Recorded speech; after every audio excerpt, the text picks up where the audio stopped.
Okay. वो एक साहब ने आना है ज़रा 10-12 मिनट में, तो हम IS 1037 पे शुरू करते हैं उनके आने पे। तो वो जो भाई कह रहे थे, तो पेज 162 पे आ जाएं। आज हम दो बातें करेंगे जी, एक बड़ी सोच, एक छोटी सोच।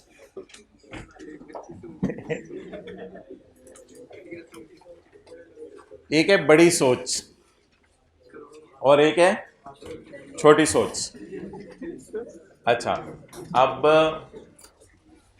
Example number 1, page number 162।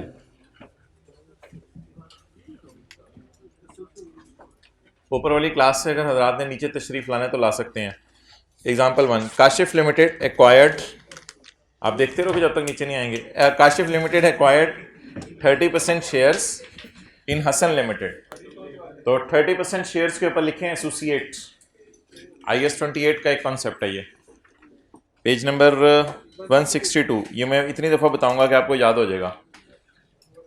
Kashif limited acquired 30% shares in Hasan limited on यकम January 2019। Both companies year end is December 31। दोनों का ईयर एंड दिसंबर 31 है। यार इधर देख लो, देखो बड़ी सोच छोटी सोच, December 31। Following are the details of events during the year. पहले ना छोटी सोच कर लेते हैं। छोटी सोच, both companies year end is 31 December. Following are the details of events during the year. KL purchase 30% shares at a cost of 30 million। तो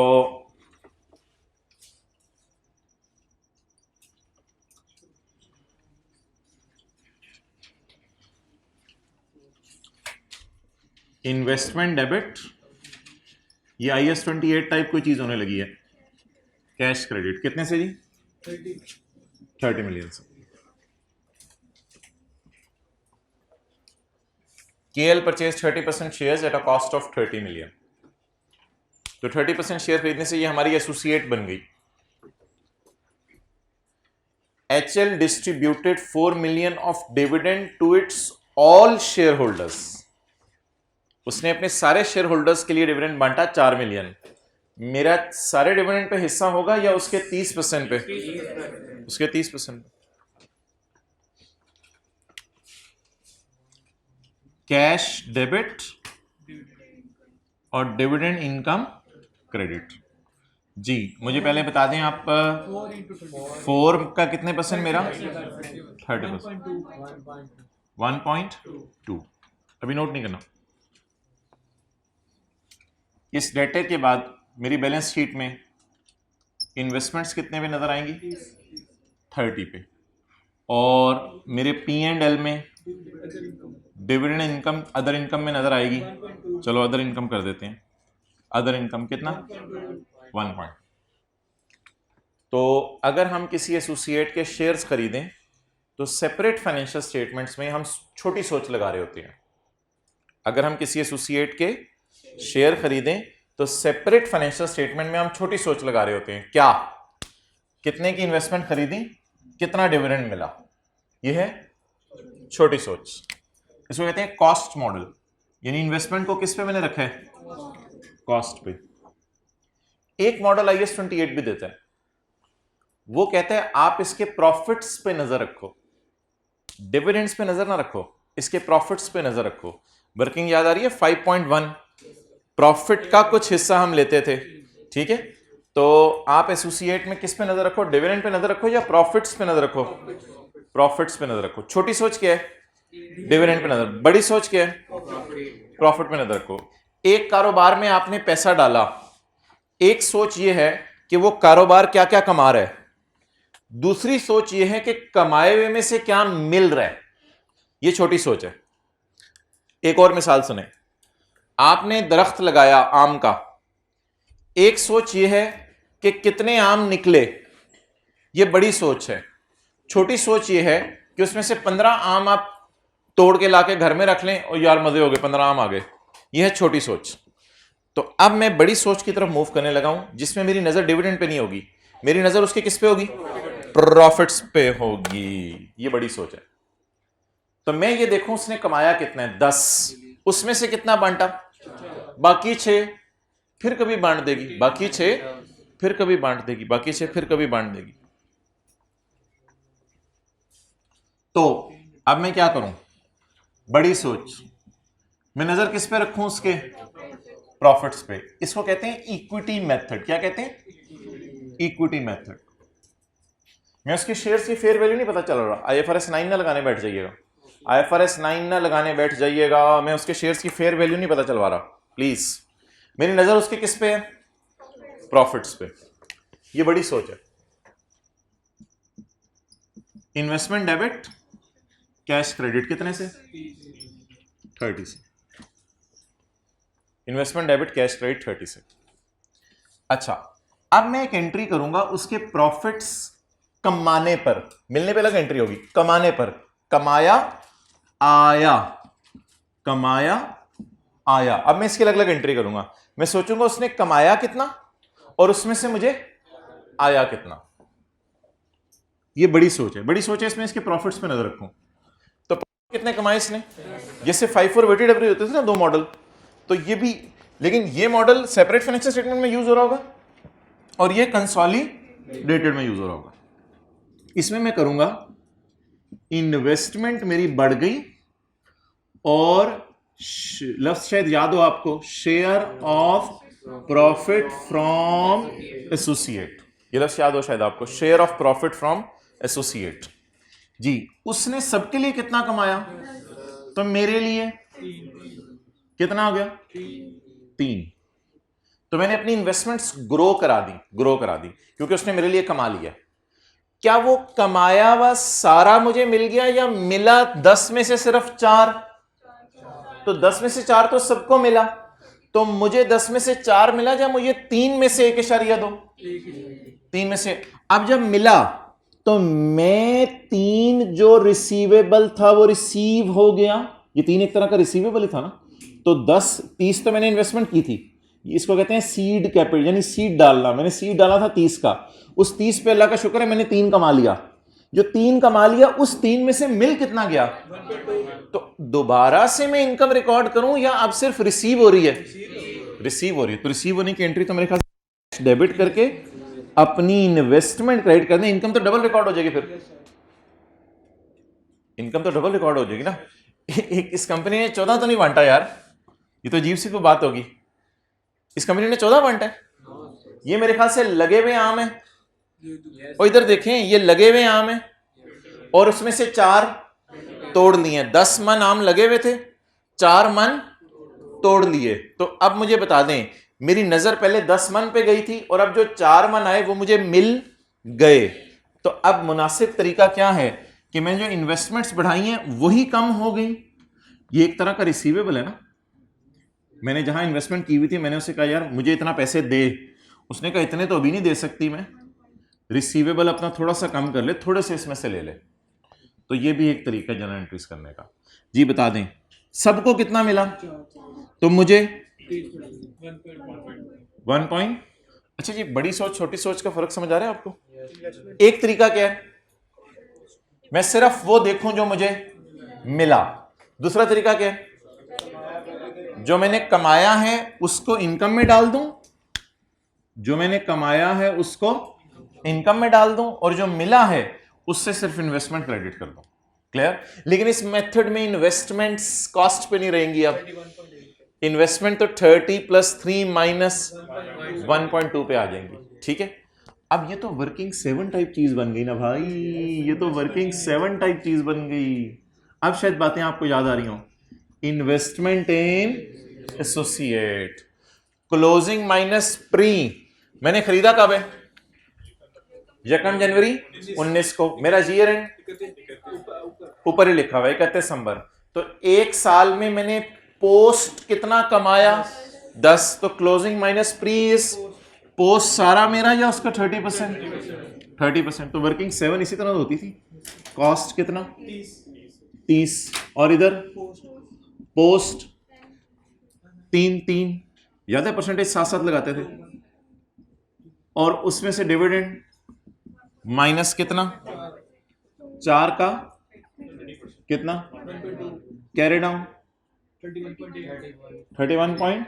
आपको याद है मैंने कहा था क्लोजिंग माइनस प्री गिवन ना हो और इधर प्रॉफिट है तो डिविडेंड माइनस करने, ये बात तो याद होगी कि क्लोजिंग माइनस प्री गिवन ना हो तो प्रॉफिट इधर उठाने, डिविडेंड यहां माइनस करने। अब तो याद आ रहा है थोड़ा थोड़ा।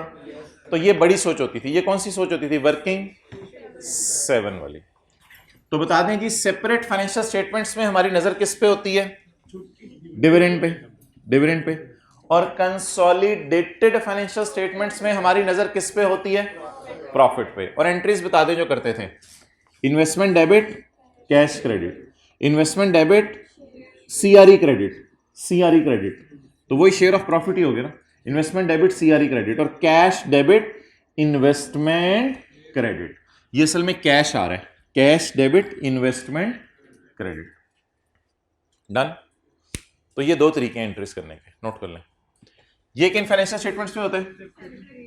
सेपरेट में। सेपरेट में हमारी नजर किस पे होती है? सिर्फ डिविडेंड पे। और ये किस में होगा? Consolidated financial statements.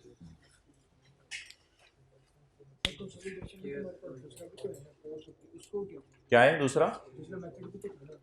वो तो सब्सिडरी में हम फॉलो करते थे, मैं तो एसोसिएट की बात कर रहा हूं सिर्फ। अच्छा, इसका बैलेंस शीट और पी&एल मुझे बता दें क्या जाएगा इसकी बैलेंस शीट में? इन्वेस्टमेंट 31.8। इसमें 1.8 क्या है? जल्दी बताएं, जल्दी बताएं, जल्दी बताएं। कमाया कितना? कितना दे दिया? कितना दे देगा? 1.8। 1.8 फिर कभी दे देगा। और पी&एल में कितना जाएगा?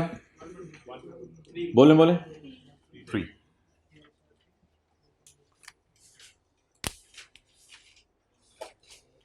तो चीज बहुत सिंपल है, इसको कोई ऐसे गौर से देखने की जरूरत नहीं है, सादा सी चीज है। पहली मेथोडोलॉजी क्या है? मैं नजर किस पे रखूं? Dividend pay. प्रॉफिट को इग्नोर ही कर दूं। ये किस में यूज होती होगी? सेपरेट फाइनेंशियल स्टेटमेंट में। लेकिन आईएस 28 में हम क्या करते थे? नजर उसके किस पे रखते थे? प्रॉफिट पे, या प्रॉफिट में हमारा हिस्सा? प्रॉफिट में हमारा हिस्सा। तो फिर डिविडेंड आने पे कैश डेबिट इन्वेस्टमेंट क्रेडिट।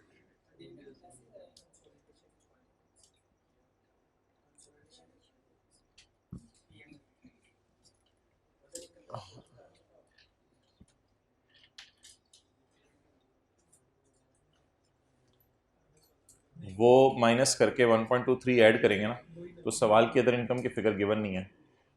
अगर सवाल की अदर इनकम की कोई फिगर गिवन होती तो कंसोलिडेशन की एडजस्टमेंट करते। इन द एंड बाहर तो फिर भी 3 आना था ना, क्योंकि 1.2 माइनस करके 3 ऐड कर देना था। सवाल में कोई अदर इनकम गिवन है ऑलरेडी, ये तो 3 आना ही आना था।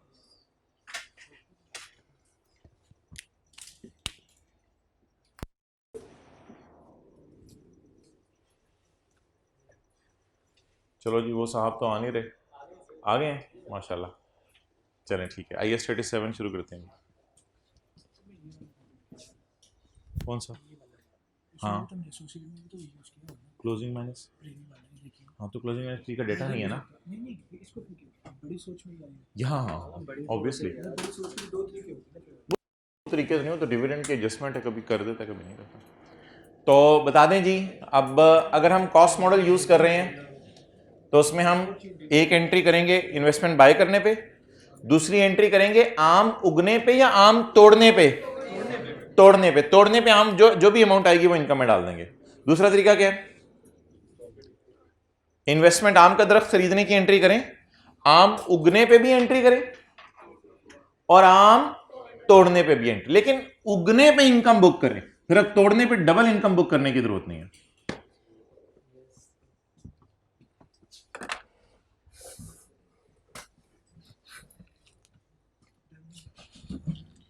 ओके, आ जाए जी। IAS 1037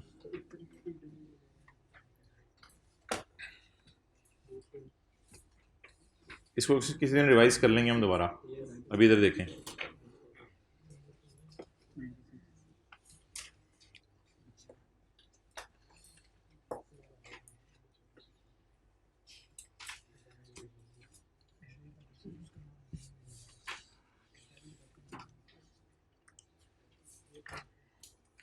page number 232, example 14A डालना पानी।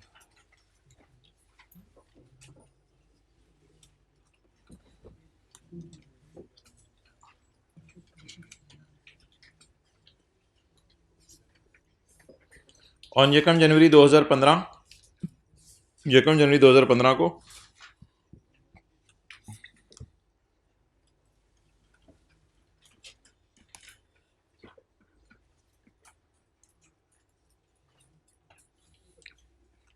We entered into a non cancellable lease for 2 years। हम 2 सालों की नॉन कैंसलेबल लीज में एंटर हो गए। Annual enter in arrears are ₹100 each. सालाना किराया एरियर में क्या है? 100 ईच। 2 साल तक किराया देने लीज का। ऑन यकम जनवरी 15, जिस दिन हम लीज में एंटर हुए, शायद ये 9 AM पे हो और शायद ये 5 PM पे हो। शाम को हमें पता चला कि हमने जो लीज एसेट लिया उसका कोई काम नहीं है। यानी आपको पता है कि दफ़ा घर चीज़ लेके आते हैं, अम्मी कहती हैं थप्पड़ मारो तुझे, ये घर लाने वाली चीज़ थी, अम्मी अब वापस नहीं होगी, चपेट मार, फेंक इसको।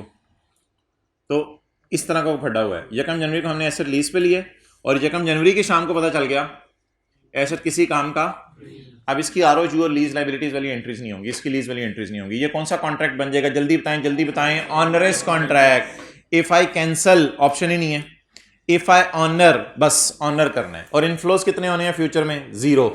और आउटफ्लोज कराया जाना है, कराया जाना है। Discount rate is 10%। अब क्या करें? अब हम फंस गए हैं। किस दिन खड़े हैं? यकम जनवरी 15 को। यकम जनवरी 15 को खड़े होकर हम फंस गए हैं। Now what we will do, हम यकम जनवरी 15 को खड़े होकर क्या करेंगे? बताते जाने जरा आपने। यकम जनवरी 15 को खड़े होकर नजर आ रहा होगा, 15 में भी 100 रुपया देना है, 16 में भी 100 रुपया देना है। डिस्काउंट रेट गिवन है या नहीं गिवन? गिवन है डिस्काउंट रेट। तो फिर ऐसा करते हैं, इसकी प्रेजेंट वैल्यूज निकाल लेते हैं। प्रेजेंट वैल्यू निकालें जी, इसकी PV निकालें। 100 इंटू 1.1, नहीं 1 minus 1.1 raise to power minus divided by is equal to, बस 173 कर दो ना, 174। चलें जी, नोट करें। ये कभी लीज के सवाल में ऐसा लिखा आया था, asset is of no use? नहीं। अब इसकी एंट्रीज ROU वाली नहीं होंगी, ROU debit lease liability credit, इस तरह की इसकी एंट्रीज नहीं होंगी।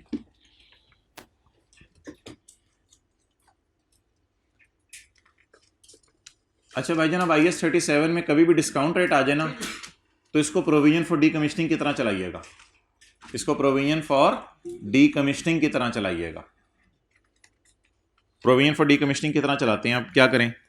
अनवाइंडिंग तो डिस्काउंट कर लेता हूं मैं, मुझे पता है 176 का डिस्काउंट खोलना है, लेकिन इसमें ना मजदूरों को साथ साथ पेमेंट हो रही है, कुछ टाइप का सिनेरियो बन रहा है।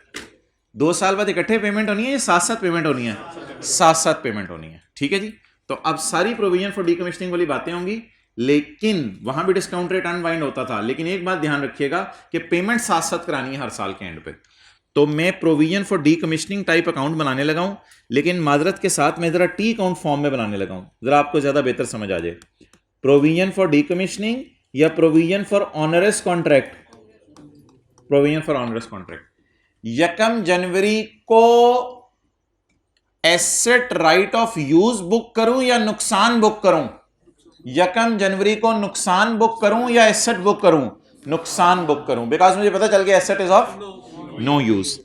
तो यकम जनवरी 15 को खड़े होके एक्सपेंस डेबिट, नहीं इसको एसेट की कॉस्ट में कौन सा डालना है? ये कोई डीकमिशनिंग तो नहीं है कि एसेट की कॉस्ट में डालूं। कौन सी एसेट की कॉस्ट में डालूं? एसेट तो कोई यूज ही नहीं होना मेरा, lease is of no use. इसको डायरेक्ट एक्सपेंस में फेंके। और आपको याद है ऑनरस कॉन्ट्रैक्ट की सारी एंट्रीज एक्सपेंस में ही जाती हैं। Expense debit payable to leasing company credit, कितने से? 17। पेबल टू लीजिंग कंपनी तो अच्छा लॉस नहीं है, प्रोविजन फॉर ऑनरस कॉन्ट्रैक्ट। तो expense debit provision for onerous contract credit, ये पहली एंट्री हो गई। अब डिस्काउंट को 174 से बढ़ा के आहिस्ता आहिस्ता 200 पे लेके जाने। 200 पे लेके जाने के लिए क्या करूं? 174 को बढ़ाऊं कम करूं, बढ़ाऊं कम करूं? एक्सेलेंट, बढ़ाएं। इस पे क्या कैलकुलेट करें? इंटरेस्ट। कैलकुलेटर पकड़े, 174 ज़रब 10%। आपको डीकमीशनिंग में सीधा चलना भी सिखाया था ना, कि रेट लगा के भी निकाल सकते हैं फिगर जी। 174 को मैंने 200 तक लेके जाना है, किस नाम से? इंटरेस्ट के नाम से। 174 को 200 तक इंटरेस्ट के नाम से लेके जाना है जी। बताएं। 17 डन। ये इंटरेस्ट में चला गया। कैरी डाउन निकाल दूं या पेमेंट कर दूं? कैरी डाउन निकाल दूं या पेमेंट कर दूं? पेमेंट कर दें, पेमेंट कर दें। ये साथ साथ पेमेंट होनी है।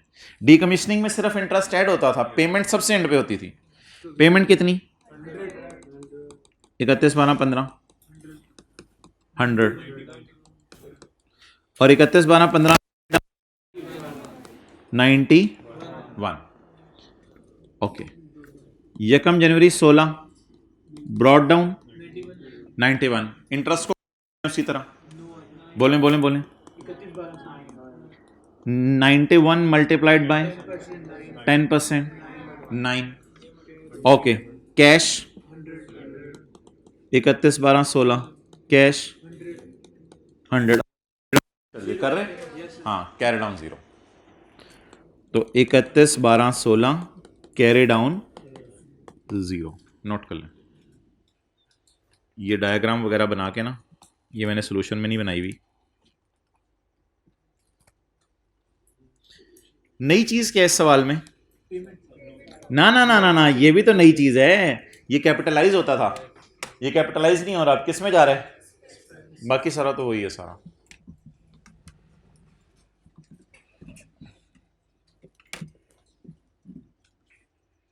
लीज के सवालों में ऐसा क्यों नहीं किया था कभी? लिखा नहीं लिखा होता ना सवाल में कि lease is of no use.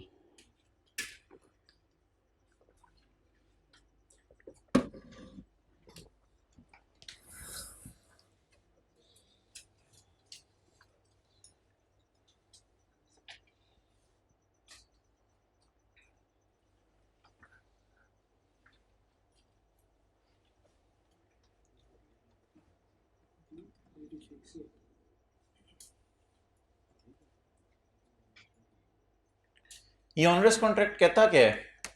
एकदम खर्चा बुक करो, 174 रुपए का एकदम खर्चा बुक करो। जैसे ही आपको पता चला it is of no use, तो अब वेट करने की क्या जरूरत है? आपको पता चल गया आपकी चीज स्क्रैप है, तो एकदम खर्चा बुक कर लो। लेकिन पूरा 200 में क्यों नहीं बुक कर रहा? क्योंकि टाइम वैल्यू ऑफ मनी का भी कॉन्सेप्ट है ना। 200 असल में ऐसा ऐसा पेन है, तो फिर ये तो नहीं कि पूरा 200 खर्चे में डाल दूं। और अगर डिस्काउंट रेट ना दिया होता शायद इधर भी, तो फिर शायद 200 ही डायरेक्ट खर्चे में डाल देता। तो एंट्रीज बताएंगे, एसेट डेबिट प्रोविजन क्रेडिट या एक्सपेंस डेबिट प्रोविजन क्रेडिट? आगे वही entries, expense debit provision credit, interest debit. और देखें 17 जमा 9 रुपए बन कितना रहे? 17 जमा 9 रुपए 26। और ये 26 क्या है? 200 और 174 का डिफरेंस। क्या चीज? हाँ, ये कह सकते हो। ये तो लेसर के एंगल से आएगा नहीं, लेसी के एंगल से है। तो expense debit provision for onerous contract credit, interest debit provision credit, provision debit cash credit, और आगे interest debit provision credit, provision debit cash credit. यार पहले साल का नोट बना सकते हैं? पहले साल का नोट IS 37 वाला याद आ रहा है? नोट ओपनिंग 0, एक्सपेंस या इंक्रीज 170, इंटरेस्ट। और यार क्रेडिट वाली चीजों को ऐड कर देना होता है, डेबिट वालों को लेस कर देना होता है। कैश के लिए यूज का लफ्ज लिखना है पेपर में, और कैरी डाउन। लेक्चर छोड़े हुए? अच्छा, इसलिए परेशान हो रहे हैं। तो ये जी प्रोविजन का नोट बन गया। आपने तो नहीं छोड़े हुए ना? ठीक है जी। नहीं, मैंने भी नहीं छोड़े हुए। मैंने तो मेरे ख्याल से कोई लेक्चर नहीं छोड़ा अभी तक। साथ साथ तो ये नोट बना लें जी। पहले साल के दूसरे साल के? पहले साल का। नोट क्या होता है? क्रेडिट वाली चीजों को ऐड कर दो और डेबिट वाली चीजों को लेस कर दो। ये इसकी हेडिंग क्या होगी? Provision for onerous contract.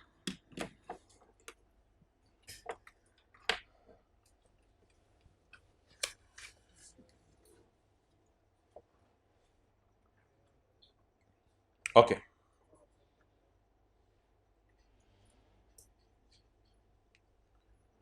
Question bank का क्वेश्चन नंबर 6 निकालें। क्वेश्चन बैंक का question number 6,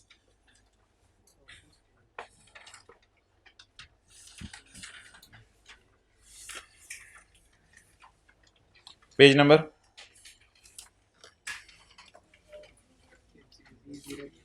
302।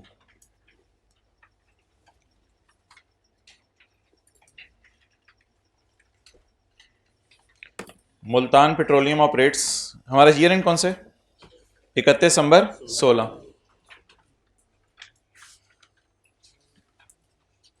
Multan petroleum limited operates in oil extraction and refining business and is preparing it's draft financial statements for the year ended 31 December 2016। The following information has been collected for the preparation of provisions and contingencies notes. Provisions और contingencies का note बनाने के लिए उसने आपको ये information provide की है। डस्टर किधर है, ये बढ़ाओ, पहले लाइन पढ़ लें, 2-3 लाइनें।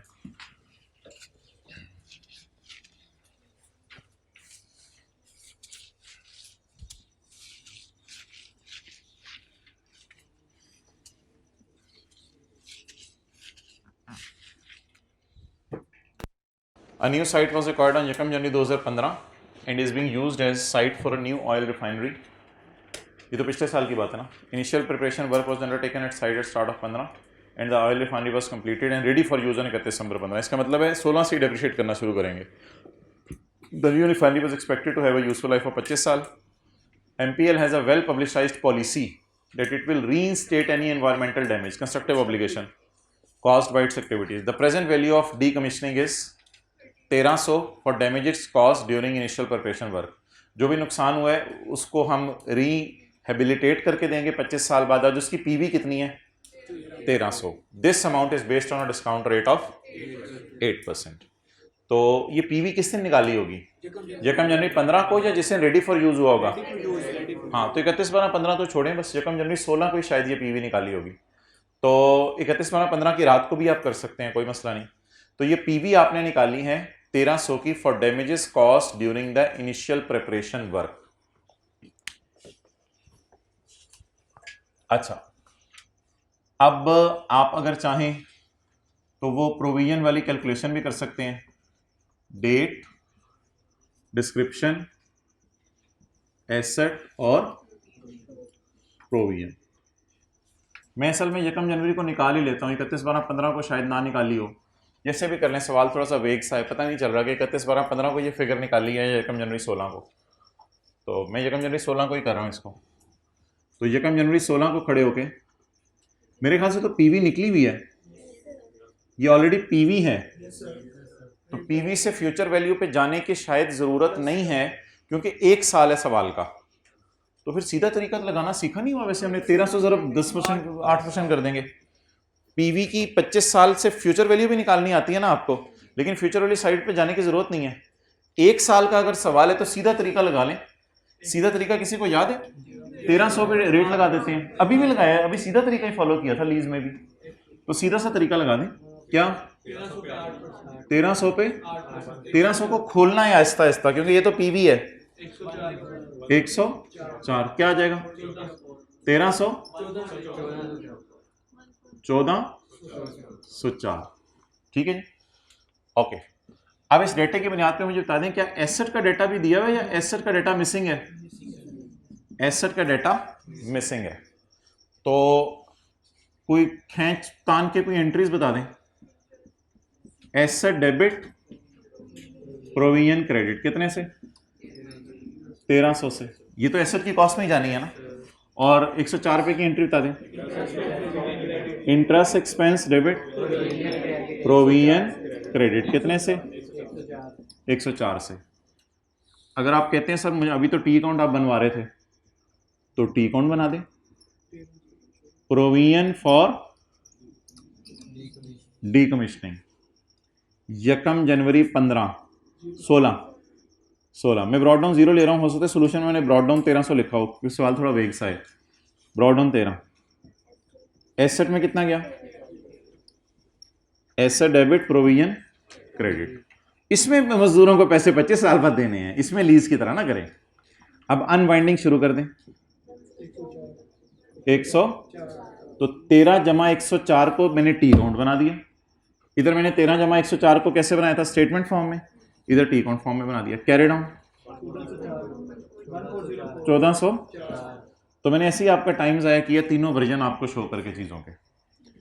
लेकिन हमें क्या मांगा हुआ है? मुल्तान, पता नहीं क्या नाम है कंपनी का, note to the financial statements for year ended, और नोट का नाम प्रोविजंस, नहीं प्रोविजन नोट का नाम होगा इसमें, provision for dismantling. Opening balance 0। अच्छा, इसको ना इंक्रीज या डिक्रीज को लेके जाते हैं P&L में। इंक्रीज या डिक्रीज, इंक्रीज डिक्रीज इधर कोई नहीं है, इधर एसेट खरीदने की वजह से बढ़ रहा है। और दूसरी बात, इंक्रीज डिक्रीज को मैं P&L में लेके जाऊंगा। दूसरी, अनवाइंडिंग ऑफ डिस्काउंट, जिसे मैं क्या कह सकता हूं? इंटरेस्ट। और इसके बाद यूज, जिसे मैं क्या कह सकता हूं? Cash payment. तो किसी को पैसे देने हैं, लायबिलिटी बढ़ जाएगी। एसेट की प्राइस बढ़ गई तो भी लायबिलिटी बढ़ जाएगी। इंटरेस्ट रिकॉर्ड करने से भी लायबिलिटी बढ़ जाएगी। पेमेंट करने से लायबिलिटी कम हो जाएगी। इंशाल्लाह इंक्रीज डिक्रीज अभी देखते हैं, किसी सवाल में आ जाए अल्लाह करे। प्रोविजन के बढ़ने की वजह P&L है या एसेट है? एसेट डेबिट प्रोविजन कितने से? 1300 से। और इंटरेस्ट 25 साल बाद मजदूरों को पैसे देने हैं 1/4। मैंने कुछ एक्स्ट्रा लाइनें डाल दी हैं मादरत, ताकि सवाल में आगे को डाटा आए तो मैं उनको यूज कर लूं। कर लें नोट। तो ये एक आसान सी एडजस्टमेंट थी। ये तो नोट इसलिए करो ना कि असल में क्लास में ना जिस तरह चीज़ कराई होती है आप एक्सपेक्ट कर रहे होते हो किताब में उसी तरह सोल्यूशन हो, लेकिन किताब में फिर खाली ये बना होता है तो फिर सर पकड़ के बैठे होते हो। तो इसलिए ये भी नोट करना है। ये तो के लिए मैंने किया है।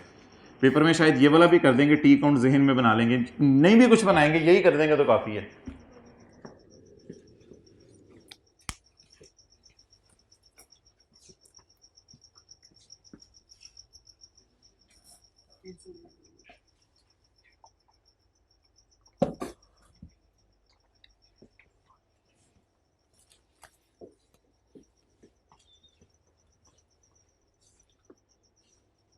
पीवी से फ्यूचर वैल्यू निकाल के मैं लंबे तरीके से क्यों नहीं चला? 1 साल है तो फिर 1300 पे डायरेक्ट रेट लगाते हैं। जरा ट्राई कीजिएगा, पिछले सवालों में भी हम इसी तरह करते थे। ओपनिंग पे रेट लगा के भी निकल सकता है। बल्कि सऊदी किंग को जो पैसे देने होते थे 3-4 साल बाद, उसमें तो हम करते ही ऐसे थे, पहले पीवी निकालते थे, उस पर फिर रेट लगा के आगे चले जाते थे। 1300 को बढ़ाते बढ़ाते फ्यूचर वैल्यू पे ले जाएंगे कभी ना कभी।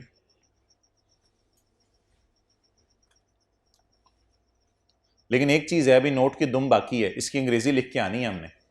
वो अंग्रेजी अभी मैं देखता हूं क्या लिखनी है। नोट नंबर में भी 32 प्रोविजंस का नोट। Okay, next.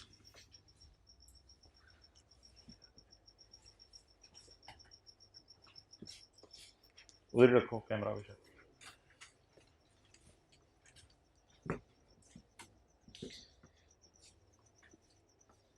तो ये इफ्रिक 1 की थोड़ी सी जरा रिवीजन हो गई। इधर आ जाओ। An explosion at one of MPLs। अच्छा यार, सवाल है ना, वो भी मांगा हुआ है,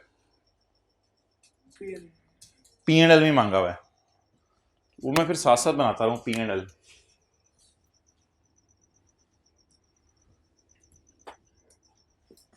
इसकी आपने टेंशन नहीं लेनी, इसका मैं टोटल कर दूंगा।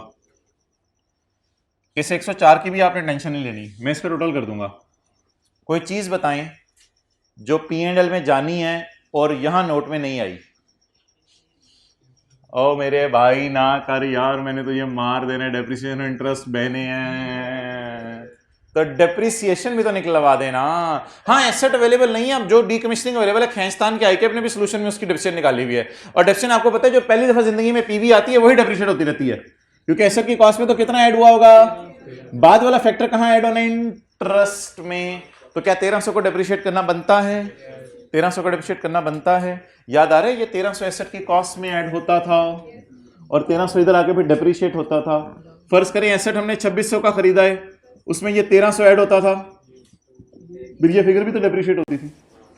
तो मैं ये कह रहा हूं कि P&L में एक ऐसी चीज है जो नोट के अंदर नहीं जानी, तो वो साथ ही निकाल लें जरा। 1300 divided by 52 depreciation. Depreciation interest बहने हैं, साथ साथ चलानी है। सर ये वाला इंटरेस्ट आप क्यों नहीं लेके जा रहे? ये टोटल कर लेंगे, नहीं तो टोटल का कॉलम बना लेंगे। चलें जी आगे, सवाल 5 मिनट में खत्म होने वाला है।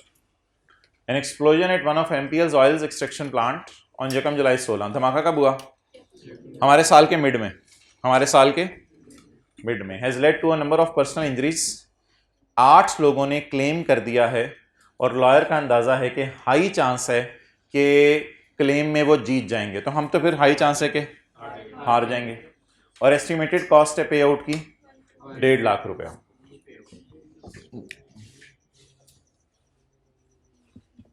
प्रोविजन फॉर कोर्ट केस, ठीक है। एक्सपेंस 8 इंटू 150, लेकिन मेरे ख्याल से हम रुपीज इन मिलियन में कर रहे हैं, रुपीज इन 1000 में कर रहे हैं, रुपीज इन 1000 में कर रहे हैं। चलें ठीक है, 1200। नहीं आगे ना पढ़े, आगे ना पढ़े, कैरी डाउन 1200। कहाँ डालूं? ये प्रोविजन बढ़ गई है कम हुई है? बढ़ गई है कम हुई है? क्या ये एसेट की कॉस्ट में डालूं? क्या ये एक्सपेंस में डालूं? क्या ये इंटरेस्ट है? एक्सपेंस में डाल दें। पेमेंट होगी इस साल? नहीं हुई। अगली 2 लाइनें नहीं पढ़नी, पेमेंट होगी या नहीं हुई? अभी तो लॉयर का ख्याल है। प्रोविजन फॉर कोर्ट केस, जिस किसी को शो के सर साथ साथ एंट्रीज भी कर दें, तो एक्सपेंस डेबिट प्रोविजन क्रेडिट कितने से? 1200। ये जनरल एंट्री किसी ने शो पे तो एक्सपेंस डेबिट प्रोविजन क्रेडिट जी। बोले इंक्रीज कितने से होगी? 1200 से। ये डीकमीशनिंग तो है नहीं, इसलिए ये लाइन तो फारग करें। अनवाइंडिंग ऑफ डिस्काउंट भी कोई नहीं। हाँ, अगर 3-4 साल बाद इसको पैसे देने होते तो फिर वो सारी कहानी उसी तरह होती जिस तरह भी लीज में हुई है, लेकिन 3-4 साल बाद इसको पैसे देने नहीं, कुछ ऐसा लिखा नहीं हुआ जी। 12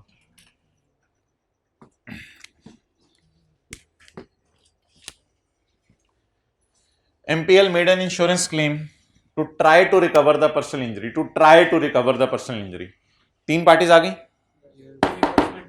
3 पार्टीज आ गई, रीइंबर्समेंट।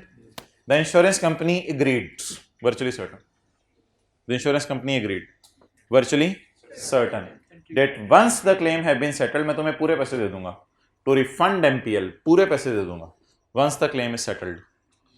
तो एंट्री बता दें, रिसीवेबल डेबिट और इनकम कितने से? 1200। लिख लें एंट्री किताब पे ही, क्योंकि नोट के मुंह पे नहीं जानी है, ये नोट के मुंह पे नहीं जानी। मैंने आपको बताया था नोट प्रोविजंस के या रिसीवेबल्स के? प्रोविजंस के। लेकिन सवाल ने P&L मांगा हुआ है, सवाल ने P&L मांगा हुआ है, तो क्या करूं? इनकम में शो कर दें, इनकम में शो कर दें। इनकम कितनी? 1200 अगेंस्ट या इनकम फ्रॉम इंश्योरेंस कंपनी। अच्छा, वैसे P&L में नेट करने की भी इजाजत है, याद हो के ना याद हो, मुझे याद है वो जरा P&L में नेट करने की भी इजाजत है, और बैलेंस शीट में नहीं कर सकते।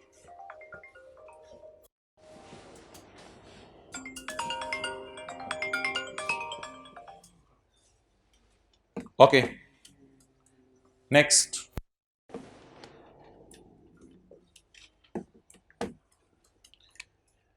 ये जो तीसरी एडजस्टमेंट है ना, इसके लिए थोड़ी देर पहले आपको एक सवाल कराया था मैंने, लीज वाला भी।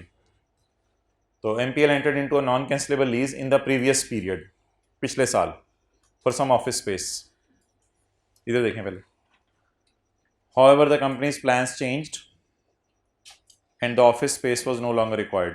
जो एसेट लीज पे लिया हुआ है वो चाहिए नहीं अब हमें। एट यकम जनवरी 16, 16 यकम जनवरी 16 को एट यकम जनवरी 16 a correctly calculated provision for future rentals is 80। Correctly calculated provision का क्या मतलब है? डिस्काउंटिंग वगैरह लीज पेमेंट्स की कर चुके हैं या हमसे करवानी चाहते हैं? कर चुके हैं। Correctly calculated provision for outstanding, अभी हमने खुद की थी वैसे calculation, is ₹80 for the remaining 5 years. हो सकता है लीज 15 साल की हो, लेकिन आप कितने साल रह गए हैं? 5 साल रह गए हैं। कितनी है ये प्रोविजन करेक्टली कैलकुलेटेड? 80,000। ओके, ये प्रोविजन कौन सी है? For onerous contract. एक लफ्ज लिखा हुआ है ना सवाल में, नॉन कैंसलेबल लीज, और दूसरा लिखा हुआ है it was no longer required. अच्छा, this was based on 8% discount and the rent paid was 15,000। अभी आपने किया सारा काम, डिस्काउंट को खोलें खोलें खोलें, जल्दी हिम्मत करें, डिस्काउंट खोलें। इंटरेस्ट 80 इंटू 8%, 6.4, और कैश 15। कैरी डाउन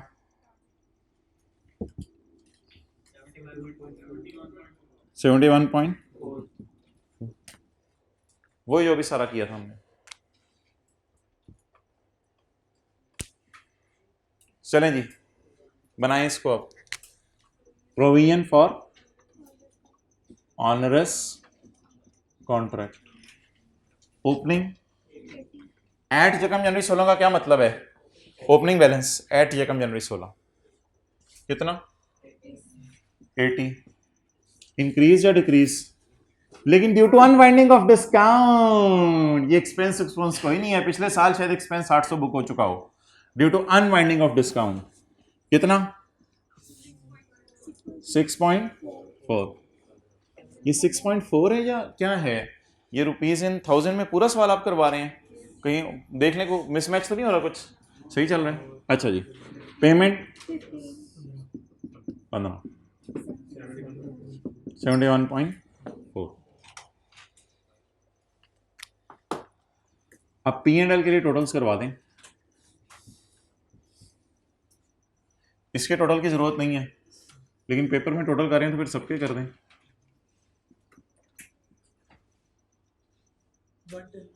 110 पॉइंट,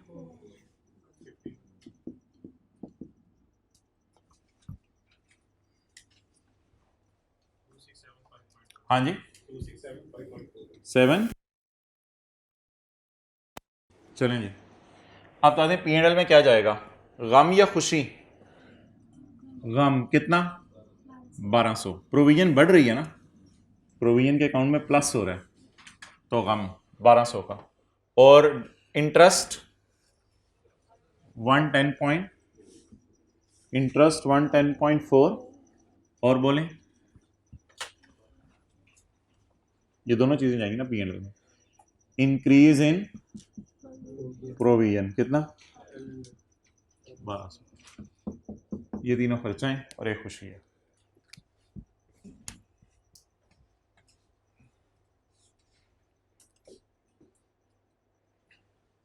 ये सवाल हो जाना था आधा आधा पचादा, कोई पेपर में आधा पचादा। आज तक कभी ये रिक्वायरमेंट आई नहीं, मैंने आपको पहले भी था बताया। साहिवाल वाला एक सवाल कराया था, साहिवाल ट्रांसफार्मर वाला। तो सवाल की रिक्वायरमेंट है prepare a provision and contingencies notes. तो नोट आज तक कभी आया नहीं वैसे, लेकिन प्रिपेयर नोट अगर आ जाए तो फिर ये सारा काम करना पड़ेगा। लेकिन एक काम अब रह गया है, आपने इन केसेस की डिटेल देनी है। तो उसमें क्या करना है? कुछ भी नहीं। अब इसमें से कोई 2 4 5 लाइनें उठा के लिखाइएगा। नोट नंबर 32.1 वो डिसमेंटलिंग के बारे में लिखाइएगा। नोट नंबर 32.2 वो कोर्ट केस के बारे में, और 32.3 किसके बारे में? ऑनरेस। और क्या अल्फाज लिख के आएंगे? यहां से अल्फाज लिखाएं, द प्रोविजन फॉर डीकमीशनिंग, पहले इधर देख लें। The provision for decommissioning relates to a well publicised policy that we will reinstate the environmental damages caused by our activities, and this relates to क्या था, installation of a new site for oil refinery. तो बस इस तरह की बात लिखें, discount rate लिख के आना है वो भी लिखा है बेशक। Next, provision for court case relates to an explosion at one of our oil extraction plants that has led to number of personal injuries. 8 claims have been filed and lawyer estimated it is probable that claim will succeed. बस ठीक है, amounts तो ऊपर हो गई ना जिक्र। और in respect of onerous contract there is a non cancelable lease for a office space which is no longer required, जो कि required नहीं है। तो यही कुछ brief nature of event कहाँ से उठा के लिखाना है, सवाल से उठा के लिखा है। तो ये नोट की दुम के तौर पे आ जाएगा।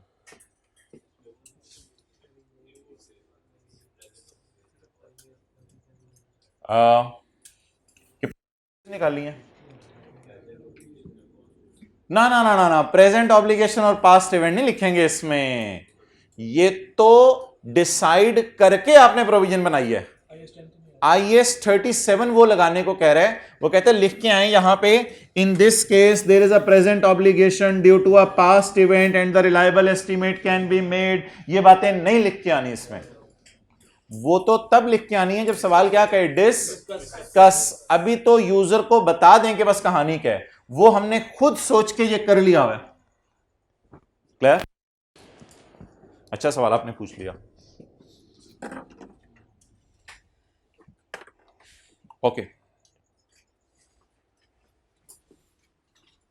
इधर ले आओ। अब जी एक बड़ी इंपॉर्टेंट चीज है, कोई 5-6 एडजस्टमेंट्स हमने करनी है पास पेपर की, वो आप पढ़ते जाएंगे, मैं कराता रहूंगा। एक ना ICAP ने ट्रेंड शुरू कर दिया हुआ है। जी आवाज आ रही है?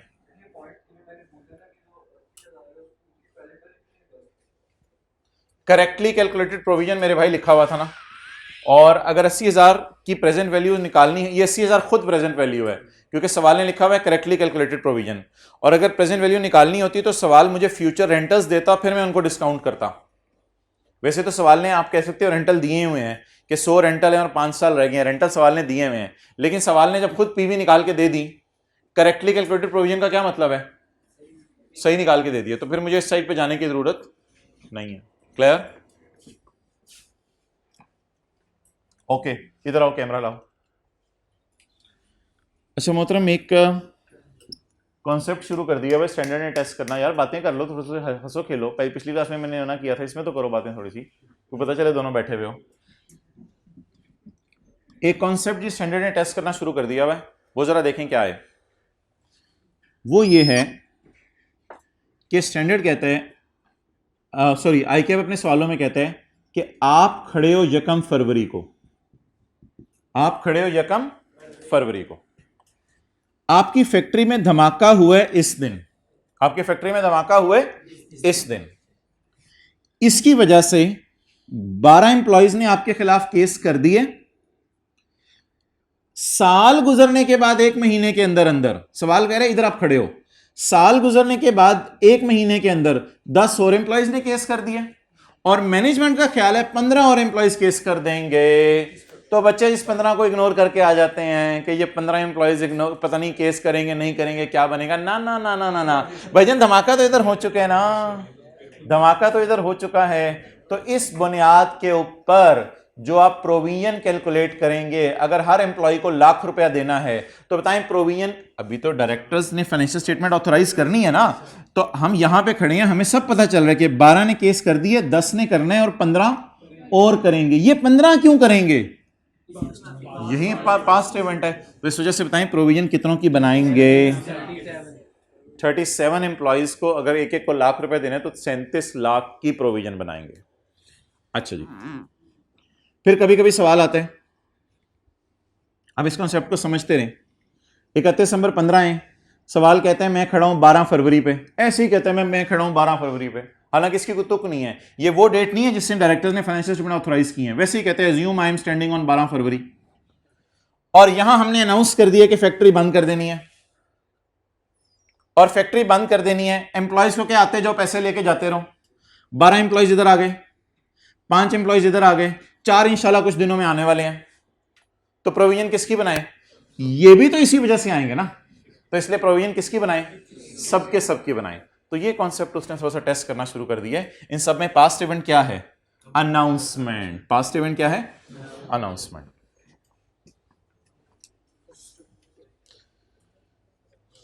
चलें जी, पास्ट पेपर के सवाल करते रहें। पास्ट पेपर का क्वेश्चन 3 निकालें।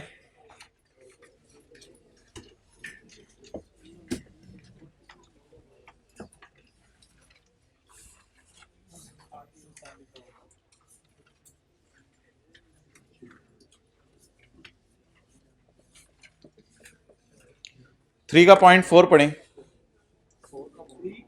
4 का .4, 4 का .4 पढ़ें जी। सवाल की पहली line, for the purpose of this question you should assume that today is 15 फरवरी। अब क्या तुक है इसकी, बस कहता है you should assume that today is 15। उधर वाला नोट ना करें, मैं इधर करा देता हूं, वो हो जाएगा।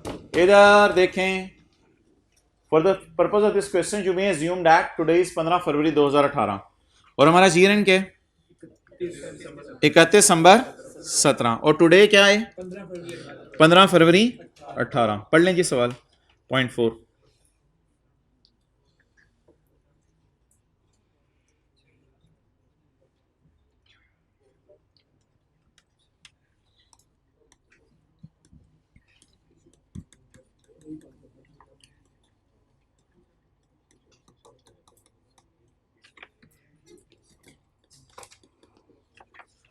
In November 2017, as a part of restructuring plan, an option of early retirement in exchange for a one-off payment of 1 million. हर बंदा 10 लाख ले, aged above 50 years. तो according to the restructuring plan, दोबारा पढ़ लें, in November 17, as a part of restructuring plan, an option of early retirement in exchange for one-off payment was offered. Constructive obligation बन गई, was offered या to be offered, was offered. तो constructive obligation उठा दें सबको, was offered. तो in November 2017 as a part of restructuring an option of early retirement in exchange of a one off payment of 1 million was offered. तो is it a legal obligation और constructive obligation, constructive obligation.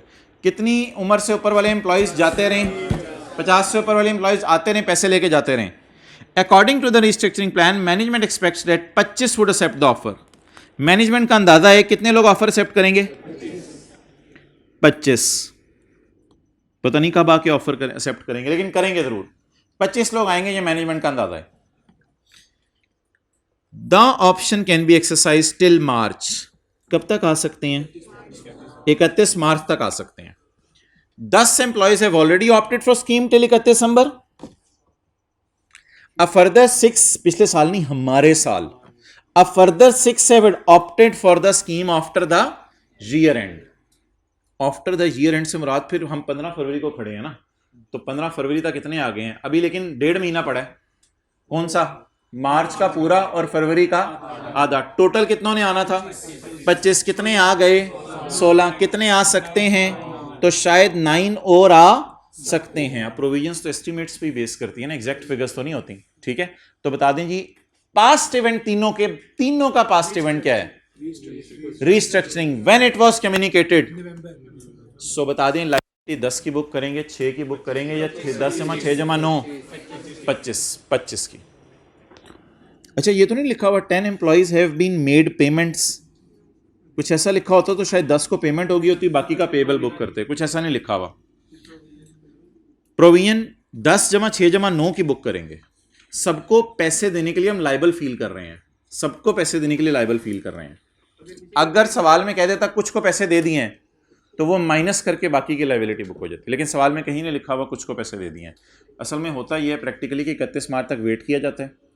जब 31 मार्च तक सबकी applications आ जाती हैं, तो सबको फिर 31 मार्च को पैसे दे के फारिग कर देंगे। A further 6 employees, cost related to restructuring, restructuring की costs except one off payments to employees have already been provided by ML in its financial statements. ये बड़ी ऐसे अजीब सी लाइन उसने डाली है, जरा सोच के बताएं। अच्छा बात एक मिनट सुनिएगा, जब रीस्ट्रक्चरिंग हो रही होती है ना, तो कई दफ़ा हम किसी इंडिपेंडेंट बंदे को ले आते हैं, उससे कहते हैं कि यार तुम ना पूरा फॉर्मल इनसे टर्मिनेशन एग्रीमेंट्स तुमने साइन करने हैं। वो कंसल्टेंट या लॉयर आके कहता है यार मुझे भी 2-3 लाख दे देना। वो शायद जो 2-3 लाख देने हैं उसकी प्रोविजन हमने बुक कर ली है, लेकिन जो वन ऑफ पेमेंट्स करनी है, वन ऑफ पेमेंट्स तो एम्प्लॉइज को हर एक को 10-10 लाख करनी है, ऊपर लफ्ज लिखा हुआ है वन ऑफ पेमेंट्स का, इनकी प्रोविजन रहती है। तो शुक्र है फिर इनकी हम खुद कर लेंगे। तो ये कोई अजीब सी लाइन इसने डालने की कोशिश की थी, cost of restructuring except 1 million. 1 million की कहता है मैंने प्रोविजन बुक नहीं की, तो करें फिर 1 मिलियन की प्रोविजन बुक। 16 एम्प्लॉइज की करें या 16 जमा 9 25 की करें? 25, because past event is restructuring plan. Okay, point number 3 पढ़ें जी, जल्दी जल्दी जल्दी। पॉइंट नंबर 3,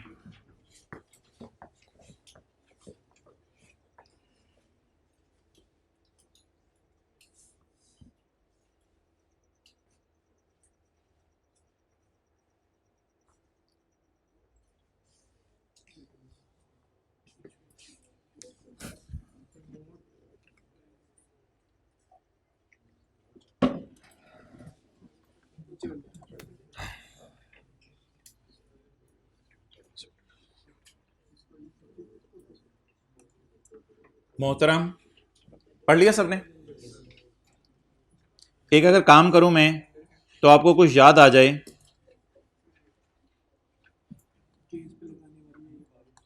नहीं नहीं, मेरे ख्याल से इस लाइन को तो मैं धज्जियां उड़ा दूंगा। इस लाइन की कितनों को ये बात याद आई है? इस लाइन की धज्जियां उड़ा देनी चाहिए। क्यों धज्जियां उड़ा देनी चाहिए? नहीं, कोर्ट का लफ्ज नहीं है, बिल्कुल नहीं है। लॉयर की ओपिनियन, इधर देखें, इधर देखें प्लीज प्लीज।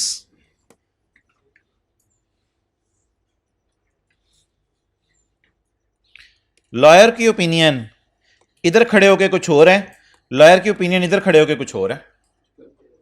तो कौन सी वाली लॉयर की ओपिनियन माने? जल्दी बताएं, लेटेस्ट वाली या कोई पुरानी राय? अब्बू इधर खड़े होके कुछ और कह रहे हैं, इधर खड़े कुछ होके कुछ और कह रहे हैं, और हम इधर खड़े हैं।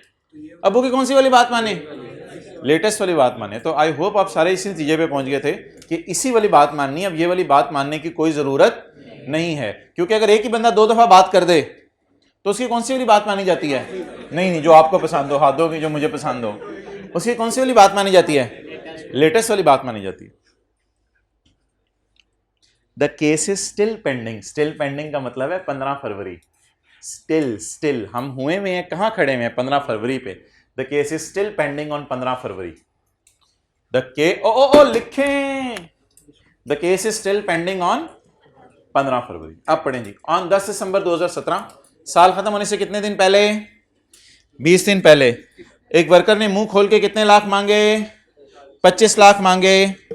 And alleged violation of safety measures on part of us, और कहा कि हम ब्लंडर मारे हमने। As of 31 December the lawyer advise that there is a remote chance that court would award compensation. Probable, possible या रिमोट? यहां से पता चला no liability should be recorded and no disclosure is required. But IAS 10 कहते हैं, या IAS 10 का सवाल था असल में, कि अगर बैलेंस शीट डेट के बाद कुछ ऐसी चीज हो जाए जो हमारे साल से रिलेट कर रही हो, तो फिर आप ऐसा करो कि उसी को मानो। तो आप बताएं कि the lawyer's opinion after the year end, the change in lawyer opinion after the year end, does it relate to a circumstances that existed at our balance sheet date? तो मेरे ख्याल से तो लॉयर की इंफॉर्मेशन की बुनियाद पर नई अपडेशन होनी चाहिए, ना कि पुरानी चीज को चलाएं आप। तो the case is still pending. However now lawyer believes, now का लफ्ज इसमें लिखा हुआ था, now lawyer believes that there is a low chance, there is a low chance that court would award, ये केस हारने जीतने वाला है, अमाउंट पे लगाने वाला नहीं है। 40% chance that court would award compensation, 40% chance है कि कोर्ट कंपनसेशन दे देगा। ये नहीं लिखा हुआ कि there is a 40% chance of claim, 40% chance, बल्कि उसमें लिखा होता there is a chance that payment will be 40% of amount claimed। तो ये 40% इसके ऊपर नहीं लगाना आपने, 2.5 के ऊपर। तो बता दें केस हारेंगे या जीतेंगे? पॉसिबल है कि केस हारेंगे, तो कंटिंजेंट लाइबिलिटी डिस्क्लोज करेंगे। कितने लोग इस नतीजे पे पहुंचे थे? एक्सीलेंट। कितने रुपए की? 2 मिलियन की। बाकी 0.5 आप कह सकते हैं अभी स्टिल रिमोट है, क्योंकि जज साहब का क्या पता वो कर दें, लेकिन उस साइड पे फिर जाने की जरूरत नहीं। ओके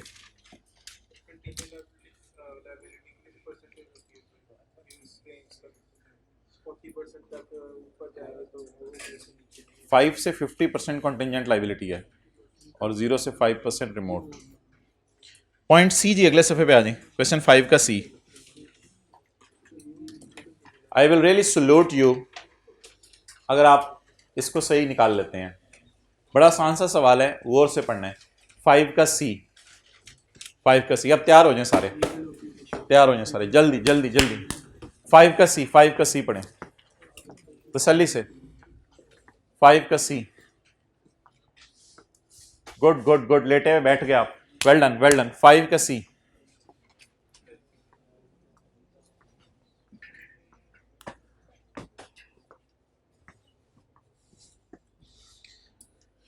ये वही वाला है, वो जो इक्विपमेंट इंस्टॉल स्मोक फिल्टर वाला सिनेरियो है।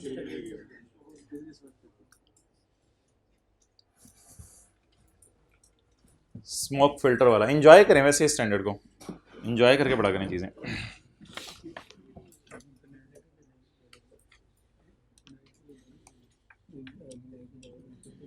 ईयर एंड क्या है? 30 जून 2017। पेड़ मारूं 30 जून 2017।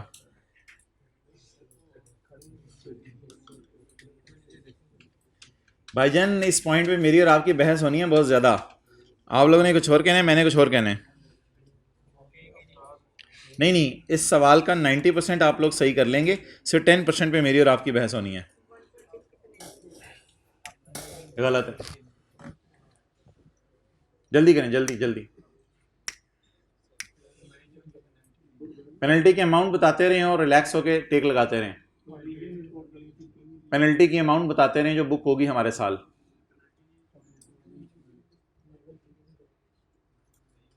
एक भाई कह रहे हैं कोई हुकूमत की तरफ लाइबल फील ही ना करें, मजे करें, रिलैक्स करें, चिल करें। पेनल्टी भाई कह रहे हैं छोड़ सकते हैं हम। कुछ लोग कह रहे हैं पेनल्टी छोड़ सकते हैं। एक्सेलेंट। 1.2।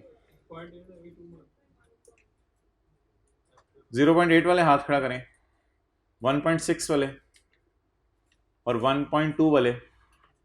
एक्सेलेंट। 1.2 वाले सही है। पता नहीं, मैंने पिछले साल का सवाल कराया हुआ, मुझे याद नहीं है। 1.2 मेरे ख्याल से सही है, देख लेना। हमारा ईयर एंड क्या है? 30 जून 17। और पहला दिन क्या है साल का? 1 जुलाई 16। जुलाई, अगस्त, सितंबर, अक्टूबर, नवंबर, दिसंबर, जनवरी, फरवरी, मार्च, अप्रैल, May, June. On 1 November, a new law was introduced requiring all factories to install specialized safety equipment within 5 months. नवंबर, दिसंबर, जनवरी, फरवरी, मार्च। कब तक का हुकूमत ने टाइम दिया है?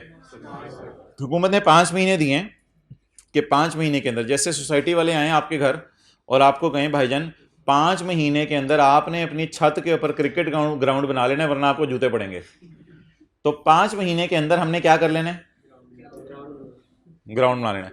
5 महीने में हमने सेफ्टी इक्विपमेंट अपनी फैक्ट्री में इंस्टॉल कर लेना है। अच्छा खासा टाइम दे दिया हुकूमत ने, 5 महीने। मैं अगर अक्लमंद बंदा होता तो नवंबर या दिसंबर में ही लोगों के पीछे पड़ जाता, यार जल्दी जल्दी मुझे सेफ्टी इक्विपमेंट दो, कहीं मसला हो गया तो मेरे लिए फड्डा पड़ जाएगा। लेकिन मेरी जरा सुस्ती चेक करें। The equipment costing 15 million was ordered in February. मैं मौके पे जाके, जब मार्च आने वाला था ना, फरवरी में जाके मुझे ख्याल आया अगले को ऑर्डर करूं। मैं किसी दुकान पे गया, किसी दुकान पे जाके कहा मोहतरम मेरे प्यारे भाई सेफ्टी इक्विपमेंट मिलते हैं, सेफ्टी इक्विपमेंट मिलते हैं। उसने कहा मेरे भालू दे तो दूंगा लेकिन बहुत डिमांड आई हुई है, मार्च बॉर्डर पे पहुंचने वाले, मार्च तक हुकूमत ने सबको कहा हुआ सेफ्टी इक्विपमेंट लगाने के लिए, तो मास्क शॉर्ट हो गए थे कोरोना के शुरू के दिनों में। तो इसी तरह सेफ्टी इक्विपमेंट मार्च का महीना आ गया, शॉर्ट हो गए हैं। मार्च का महीना तो बिल्कुल आने वाला है, तो आप इतनी लेट आए हैं, फरवरी में आप आए हैं, तो भाईजान सेफ्टी इक्विपमेंट शॉर्ट हो गए हैं। अगर आप आज भी ऑर्डर मुझे देते हैं ना, तो मैं आपको इंशाल्लाह 30 अप्रैल तक ना इंस्टॉल कर दूंगा। इतना मैं आपको करके दे सकता हूं, 30 अप्रैल तक आप इंस्टॉल कर दूंगा। आपने उससे कहा यार खुदा के लिए 30 अप्रैल तक कर दी, इससे ज़्यादा डिले ना करनी, बड़ा बड़ा मसला हो जाना है मेरे लिए। ठीक है, 1 महीना मैं बर्दाश्त करूंगा, लेकिन और कहीं से ऑर्डर मिल ही नहीं रहा होगा आपको, इसलिए आप मजबूरन इसको ऑर्डर दे के आ गए, क्योंकि आपका दिल तो है कब तक आप इसे लगा दें, 31 मार्च तक।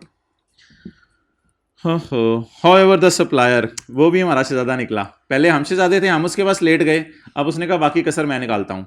वादा कब किया था उसने देने का? वादा कब किया था? 30 अप्रैल तक देने का। However the supplier delayed the install, ओ तेरी खैर, हमारा भी बाप निकला, उसने जाके इंस्टॉलेशन डिले कर दी। कब तक? ये मैंने ऐसे महीने बना लिए हैं, उसने 31 जुलाई कर दिए। अच्छा, वैसे उस शहजादे ने कितने महीने लेट किया अपना वादा? और उस शहजादे ने अपना वादा कितने महीने लेट किया है? 4 महीने वाले कौन है? उसने कितने महीने अपना वादा लेट किया है? उसने कब देने थे? अप्रैल के एंड पर, मई में नहीं दिए, जून में नहीं दिए, जुलाई के एंड पे दे दिए। कितने महीने उसने वादा लेट किया? तो 3 महीने उसने अपना वादा लेट किया। However the supplier delayed installation till 31 July 2017 on 5 अगस्त 17। ये तो आपको पता है IS 10 की वजह से वो बताता है, साल के बाद 5 अगस्त 17 को the company received a notice from authorities, हुकूमत को हमें एक नोटिस आ गया। असल में ऐसा तो नहीं होता ना कि 31 मार्च को आप जुर्म करें और हुकूमत 1 अप्रैल को आपके घर पहुंची हो, ऐसा तो नहीं होता। हुकूमत को ज़रा आइडेंटिफाई करते करते देर लग जाती है, किसने किए हैं किसने नहीं किए, करते करते करते अगस्त के महीने, अगस्त में फाइनेंशियल स्टेटमेंट हमारे हाथ में होती हैं, वो सितंबर अक्टूबर में जाके कहीं डायरेक्टर ऑथराइज करते हैं। 5 अगस्त को we received a notice from authorities levying a penalty of 1.6 million.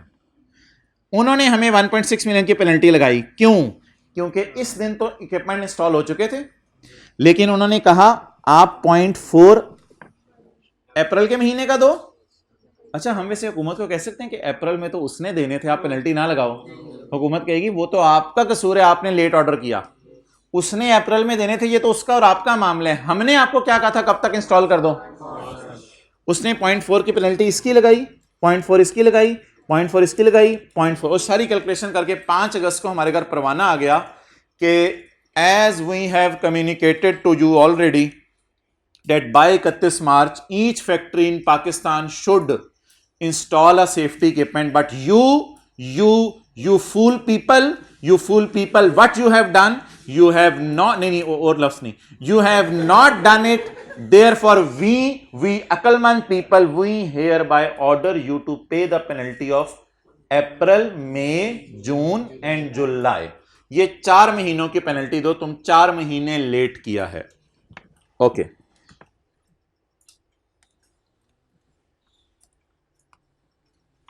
ये तो रीइंबर्समेंट वाली साइड है, इसको छोड़ें। बता दें जी लाइबिलिटी कितनी बुक करें? 0.8 वाले तो पता नहीं कौन थे, उनको छोड़ें। 0.8 वालों से तो मैंने बात नहीं करनी, वो तो क्लास के बाद आ जाएं, फिर उनसे मैं बाद में बात करूंगा। 0.8 वालों को मैंने लिफ्ट नहीं करानी। अच्छा, अब बता दें यहां खड़े होकर जो है वो मैं कितनी लाइबिलिटी बुक करूं, ईयर एंड पे कितनी लाइबिलिटी बुक करूं? 1.2 या 1.6?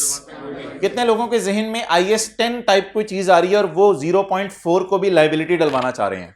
कितने लोगों के जहनों में IS 10 टाइप कोई चीज आ रही है और 0.4 को भी लाइबिलिटी में डलवाना चाह रहे हैं? ये जी हमारे आज के क्लास का मेन कॉन्सेप्ट है, जो हमने डिटेल से डिस्कस करना है कि हम इस 0.4 के लिए, कौन सा पेज था? 276। ये जी हमारा मेन कॉन्सेप्ट है जिसके ऊपर हम आज डिस्कशन करने लगे हैं। मोहतरम देखें, एक होता है पास्ट इवेंट। पास्ट इवेंट, जब भी आप कोई ना कोई प्रोविजन बनाते हैं ना, तो पास्ट इवेंट होना चाहिए। मुझे बताएं, अगर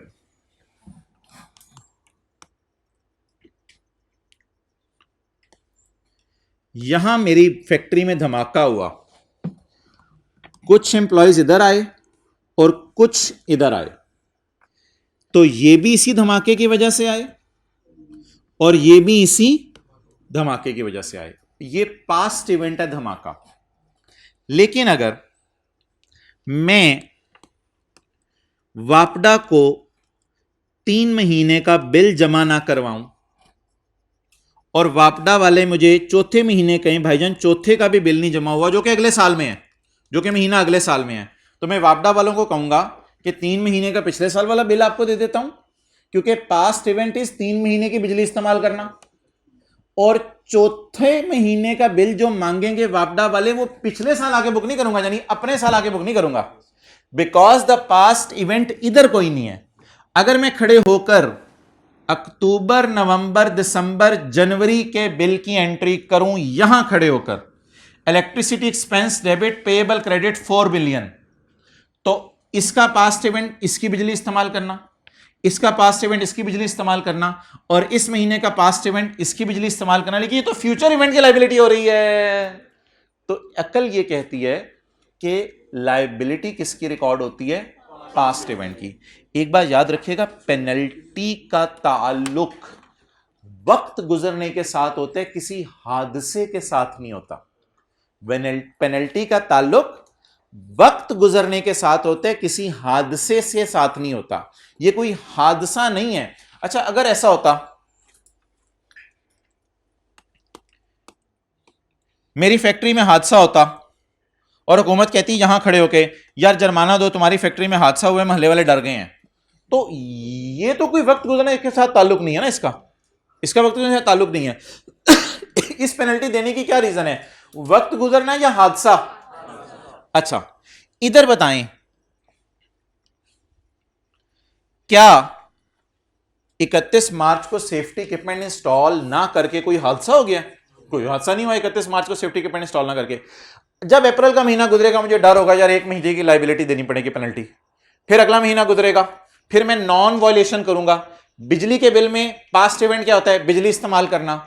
इधर पास्ट इवेंट क्या होता है? Non violation. तो non violation continued for April, May and June, for which I am feeling liable. अगर मैं 0.4 आज इधर लायबिलिटी बुक कर लूं इस साल आके, तो ये तो फ्यूचर नॉन कंप्लायंस की लायबिलिटी बुक होने लगी है या पास्ट नॉन कंप्लायंस की लायबिलिटी बुक होने लगी है? तो याद रखिएगा इस 0.4 की लायबिलिटी नहीं होती। तो लिखें पेनल्टीज के केस में पास्ट नॉन कंप्लायंस की लायबिलिटी बुक हुआ करेगी, जैसे बिजली के बिल के केस में पेनल्टीज के केस में पास्ट नॉन कंप्लायंस की लायबिलिटी बुक हुआ करेगी। 30 जून पे खड़े होके पास्ट वाले कितने महीने हैं? सिर्फ 3। तो पेनल्टीज के केस में बिजली के बिल की तरह, ब्रैकेट में लिख लें शक, पेनल्टीज के केस में बिजली के बिल की तरह ईयर एंड पे खड़े होके पास्ट नॉन कंप्लायंस की लायबिलिटी बुक होगी। पेनल्टीज के केस में बिजली के बिल की तरह ईयर एंड पे खड़े होकर पास्ट नॉन कंप्लायंस की लायबिलिटी बुक हुआ करेगी।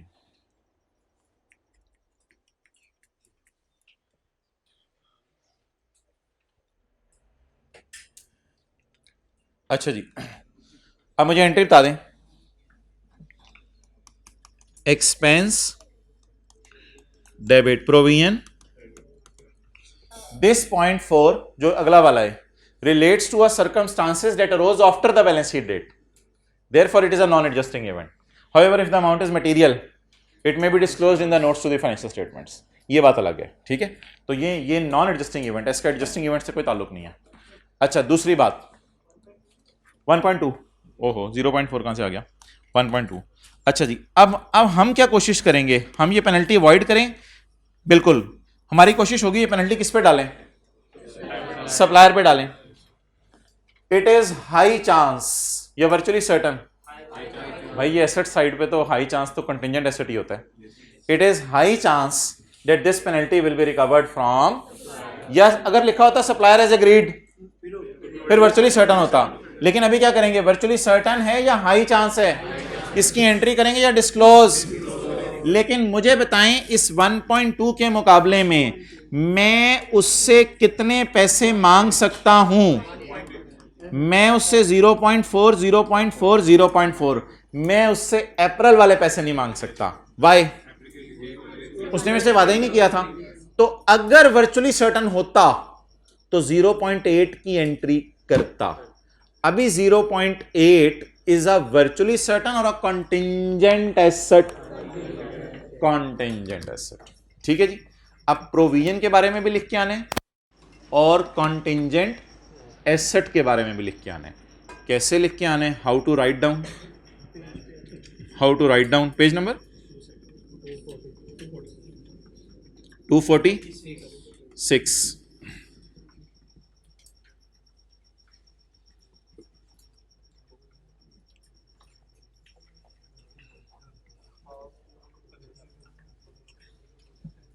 एज ऑन 30 जून 2000, बोले बोले बोले, as on 30 June 2017 company should recognise a provision for penalty because at the reporting date there is a present obligation respect of a, bracket में लिखेंगे non compliance for the month of April, May and June. July is future event. For the non compliance for the month of April, May and June, rupees 1.2 amount of penalty is the amount that company would require to pay as advised by company lawyer नहीं, as mentioned in letter. Therefore a provision should be recorded for an amount of rupees 1.2 million. इसके बाद contingent asset लिख के आने। Recovery of the claim amounting to rupees 0.8 for the month of, ये भी लिख के आने, for the month of May and June is probable. Therefore a contingent asset would be giving brief nature of event and estimate of। यार ये वाली discussion मैं तब करता जब वर्चुअली सर्टन होता, तो फिर P&L में, बैलेंस शीट में नेट नोट करना है नहीं करना, अभी तो एंट्री नहीं करनी दूसरी, तो जब दूसरी एंट्री नहीं करनी तो फिर इस डिस्कशन में क्या करेंगे हम? आप बता दें, रीइंबर्समेंट की एंट्री होनी है या एंट्री नहीं होनी? एंट्री नहीं होनी। तो कैसा लगा ये सवाल? मजे का था, अच्छा सवाल था जी। इस सवाल ने बताया नहीं हम किस डेट पे खड़े हैं, तो हम शायद इस ऐसे सवालों में खड़े होते हैं। ये महीना कौन सा चल रहा है? नहीं, साल कौन सा, ईयर एंड क्या है? 30 जून। तो हम सितंबर अक्टूबर में खड़े होकर समझ लो सवाल सॉल्व कर रहे हैं। इस सवाल ने बताया नहीं, हो सितंबर अक्टूबर में खड़े होकर सवाल सॉल्व कर रहे हैं।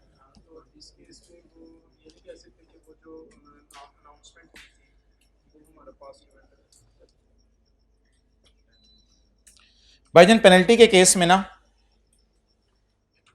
इक्विपमेंट इंस्टॉल ना करना पास्ट इवेंट नहीं है। पेनल्टी के केस में non compliance is past event. वापडा वाले कहें बिल दो, तो हम कहेंगे आपको आखिरी 3 महीने का बिल दे देते हैं, अगले महीने का बिल तो ना मांगे हमारे से। तो पेनल्टी की नेचर ऐसी है ना, ये ना IFRS 15 में हम एक कॉन्सेप्ट पढ़ेंगे। कुछ चीजें होती हैं at a point in time और कुछ चीजें होती हैं ओवर टाइम। ओवर टाइम मिसाल के तौर पे at a point in time आपने किसी को चीज बेच दी, उसी वक्त बेच दी, बस बात खत्म होगी। आपने किसी को पैसे उधार पे दे दिए, अब जो इंटरेस्ट मिलना है उसका वक्त से ताल्लुक है या किसी एक दिन से ताल्लुक है? वक्त से ताल्लुक है। वापडा वालों ने मीटर लगा दिया, उसके पैसे फौरन ले लेंगे, लेकिन वापडा वाले बिजली के पैसे। तो ये जो पेनल्टी होती है ना, ये 31 मार्च को खड़े, एक और मजे की बात सुने, 31 मार्च को आप खड़े होकर एंट्री कर सकते 6-7 महीने की पेनल्टी बुक कर लूं, ऐसी मेरा ख्याल है 6-7 महीने की पेनल्टी बुक कर लूं। इधर खड़े होकर इधर की पेनल्टी के लिए लायबल फील करेंगे, इधर खड़े होकर इधर की पेनल्टी के लिए लायबल फील करेंगे, इधर खड़े होकर इधर की पेनल्टी के लिए लायबल फील करेंगे। बट इधर खड़े होकर इधर की पेनल्टी की लायबिलिटी इस साल के फाइनेंशियल स्टेटमेंट में बुक करना, ये इसी तरह है कि जैसे जुलाई का बिजली का बिल जो है वो जून में बुक करना। फिर तो आप जुलाई का बिजली का बिल बुक ना करें, फिर तो आप अगले 15 सालों का बिजली का बिल बुक करें, तो ये तो कोई लॉजिक नहीं बनेगी। तो पेनल्टी का ताल्लुक वक्त गुजरने के साथ होता है या किसी एक खास दिन के साथ होता है? वक्त गुजरने के साथ। ओके, वो किताब किधर पड़ी हुई है?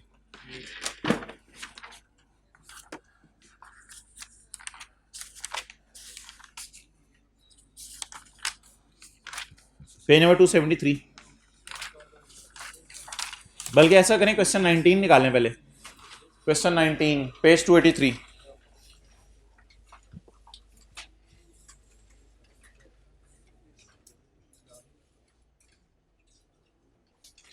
For the purpose of this question assume that, इसमें से 2 एडजस्टमेंट मैं आपको करा चुका हूं, एक आपके लिए शायद सोचने वाली हो, 2 ऑलरेडी कराई जा चुकी हैं। ये किस अटेम्प्ट का सवाल है? 2021 का। For the purpose of this question assume that today is 1 फरवरी 2021। तो हमारा ईयर एंड फिर क्या है? 31 दिसंबर 2020। इसका मतलब ये नहीं कि इसने डायरेक्टर्स ने ऑथराइज कर दिया फाइनेंशियल स्टेटमेंट, वो तो कोई मार्च अप्रैल में जाके करेंगे। You are finance manager of Tibet limited, और भाई 36 ये करने दे पहले। You are finalising the financial statements of TL for the year end 31 December 2020। The chief executive of TL has sent you the following email. 2020 was a tough year for TL due to COVID-19। ठीक है जी, हमारे लिए भी बड़ा tough था। Full stop. The net profit of TL का net profit is expectedly very low. Expect किया जा रहा है कि हमारा प्रॉफिट बड़ा लो होगा as compare to previous years. However I have identified the following matters which may improve TL's profit. कहते हैं मेरे ख्याल से ये चीजें हैं, अगर ये कर दो ना तुम तो प्रॉफिट आसमानों पे चला जाएगा। ऑन 25 जनवरी 2021, साल गुजरने के 25 दिन बाद, government has enacted amendment in the income tax law.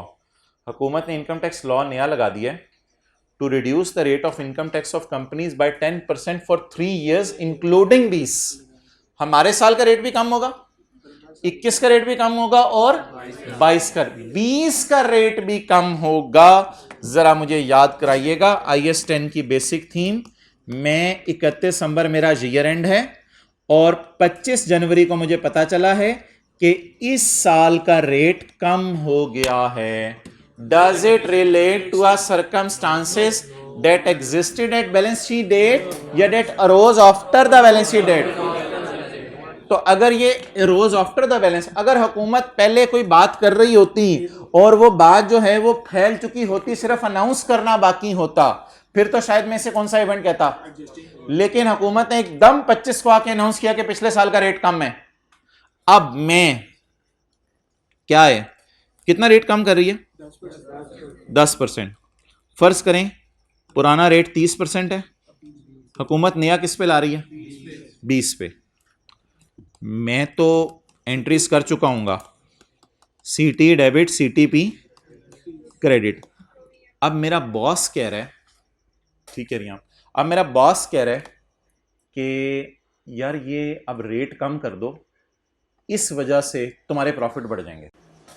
तो क्या मैं इसको एडजस्ट करके खर्चे को 30 से 20 पे ला सकता हूं? तो is it an adjusting event और नॉन एडजस्टिंग? अगर मैं एडजस्ट नहीं कर सकता तो क्या इस एडजस्टमेंट को मैं चेंज कर सकता हूं जो मैं कर चुका हूं एंट्री? अगर चेंज नहीं कर सकता तो क्या इससे प्रॉफिट अब बदलेंगे या जो हैं वही रहेंगे? तो सवाल ये नहीं था एडजस्टिंग नॉन एडजस्टिंग बताना है, ये बताना तो था पेपर में, लेकिन सवाल कुछ और था। सवाल ये था क्या ये चीजें प्रॉफिट को अफेक्ट करेंगी या नहीं? तो जो एडजस्टिंग होंगी वो प्रॉफिट को अफेक्ट करेंगी, जो नॉन एडजस्टिंग होंगी। एडजस्टिंग का क्या मतलब होता है? एंट्री करके प्रॉफिट को अफेक्ट करो, और नॉन एडजस्टिंग का मतलब एंट्री करके प्रॉफिट को अफेक्ट ना करो। अब मुझे बता दें, ये जो मैं एंट्री कर चुका हूं, मेरा आपसे सवाल है, can I decrease CT by 10 for increasing profit? For increasing profit? No, because it is an non adjusting. Note कर लें, मैं 30, ये 30 और 20 ना पहले लिख लीजिएगा। यहां पे पुराना रेट 30% है, लेकिन हुकूमत ने क्या कह दिया? 10% डिक्रीज है। ये नोट करें।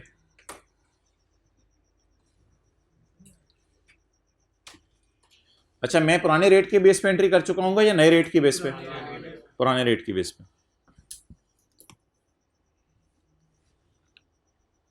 Can I decrease CT by 10 for increasing profit? Because it relates to circumstances that arose after the balance. और एंड पे एक लफ्ज डाल के आना है, therefore it is therefore profit can not be adjusted. सवाल ने क्या लिखा हुआ लफ्ज? एडजस्टेड लिखा है, therefore profit can not be adjusted, या profit can not be increased. Profit increase नहीं कर सकते हम। तो है तो IAS 10 का सवाल, लेकिन रिक्वायरमेंट अजीब सी है। ओ मटेरियल हो तो डिस्क्लोज कर दो, वो अलग बात है। फिलहाल उस साइड पे मेरे ख्याल से जाने की जरूरत नहीं, क्योंकि उसने प्रॉफिट पे इंपैक्ट पूछा है, तो प्रॉफिट पे कोई इंपैक्ट नहीं होगा इसका।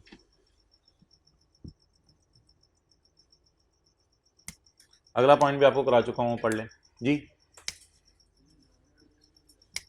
यार असल में ना बहुत से बच्चे हैं उनको ये एडजस्टिंग लगता है। हम साल के एंड पे खड़े हैं, साल के बाद हुकूमत ने कह दिया कि आपका रेट ये है, तो क्या साल के एंड पर खड़े होके कोई ऐसी अनाउंसमेंट साल से पहले हो चुकी थी जो सिर्फ कंफर्म होनी देर रह गई थी? तो ये उसी तरह है जैसे साल के बाद सैलाब आ गया, फिर तो उसको भी आप एडजस्टिंग कह दोगे। साल के बाद कंपेटिटर आ गया, हमने अपने स्टॉक की प्राइस कम कर दी, साल के बाद हमारा स्टॉक जल गया, उसी तरह साल के बाद टैक्स रेट में चेंज आ गया। अगला point, exchange rate has risen from 150 to 162 on यकम फरवरी, यकम फरवरी ऊपर लिखा हुआ है। तो एक्सचेंज रेट 150 रुपए डॉलर 2020 में और 162 रुपए डॉलर हो गया अब यकम फरवरी को खड़े होके। टीएल है सिग्निफिकेंट डेटर, हमारे बहुत ज्यादा डेटर हैं जिन्होंने हमें डॉलर में पैसे देने हैं। तो 150 डॉलर आने हैं या 162?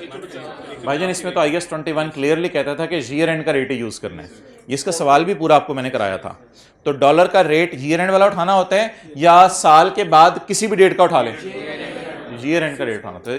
इट इज ऑल्सो सो इसलिए हमारे प्यारे चीफ एग्जीक्यूटिव, इससे भी आपको इस ईमेल का आपको फायदा कोई नहीं है, इससे भी कोई फायदा नहीं होना, तो इससे भी प्रॉफिट बढ़ेंगे नहीं, क्योंकि डेटर को 150 पे पड़ा रहने देंगे या उठा के 162 पे लेके जाएंगे। Next, a major local customer has, नहीं पॉइंट 4 मैंने नहीं कराना, ये कंट्रोवर्शियल से पॉइंट एक दफा आई कैप ने डाला था, इसको छोड़ दें। नॉर्मल बेसिक कॉन्सेप्ट जिससे हिल जाते हैं वो चीजें ना किया करें। Point 3, a major local customer has settled his full balance after receiving bank loan last week we are standing on यकम फरवरी, लास्ट वीक, शायद 23 जनवरी को, बड़े मजे की लाइन थी। A major local customer has settled his full balance, उसने सारे पैसे मुझे वापस कर दिए अपने, after receiving bank loan last week, last week का क्या मतलब है? शायद 23 जनवरी या जनवरी के आखिरी महीने में कोई भी हफ्ता।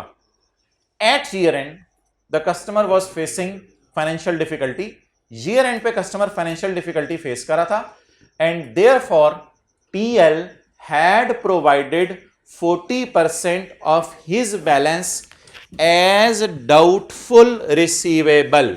40% जो उसका बैलेंस था हमने डाउटफुल में डाल दिया था। तो अब आप मुझे बता दें कि इसने major customer has settled his full balance after receiving a bank loan last week उसने बैंक लोन लिया है, जिसकी वजह से अब उसने अपना बैलेंस सेटल कर दिया है। क्या साल के एंड पर हमें डर था कि ये पैसे देगा या नहीं देगा? अच्छा, साल के बाद क्या इसने पैसे दे दिए?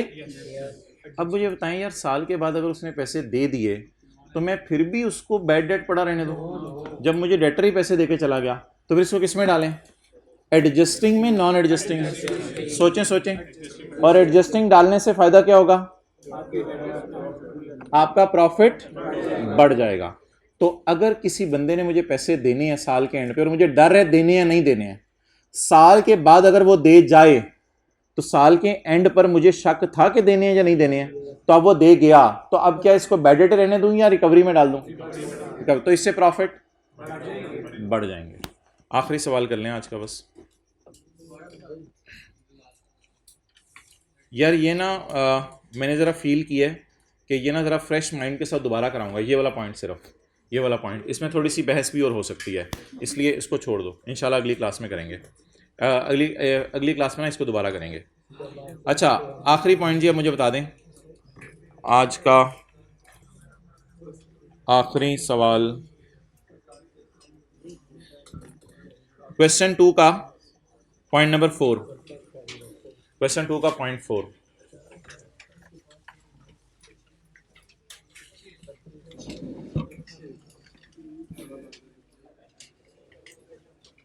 TL sells a product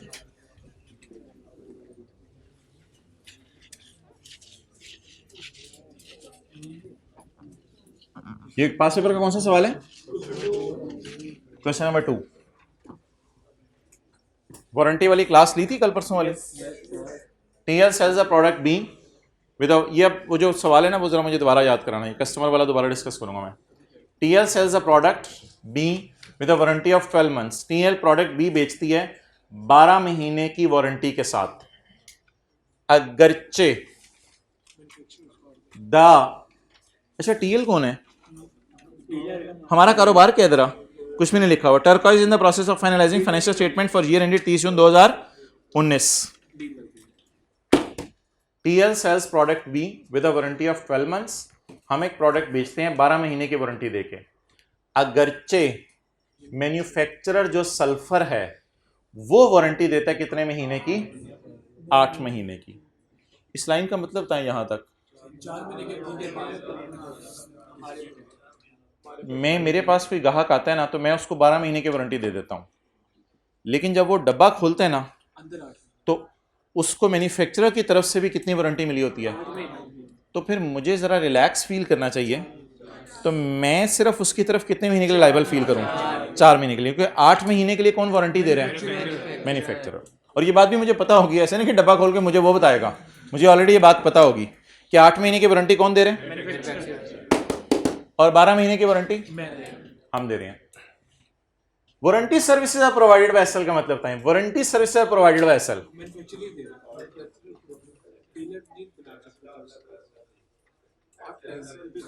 चाहे 8 महीने मोबाइल सही करवाएं आप, चाहे अगले 4 महीने सही करवाएं, सही करके किसने देना है? क्योंकि शायद हमारे पास स्किल्स नहीं है, शायद हमारे पास स्किल्स नहीं है। सही करके किसने देना है? एसएल ने। लेकिन मेरे ख्याल से आखिरी 4 महीने में वो फिर ना सोचे तो सही करके। अब बात का तो रुख बड़ा मजे का होता जा रहा है, बात का रुख तो बड़ा मजे का होता जा रहा है। वारंटी हमने कितने महीने की दी हुई है?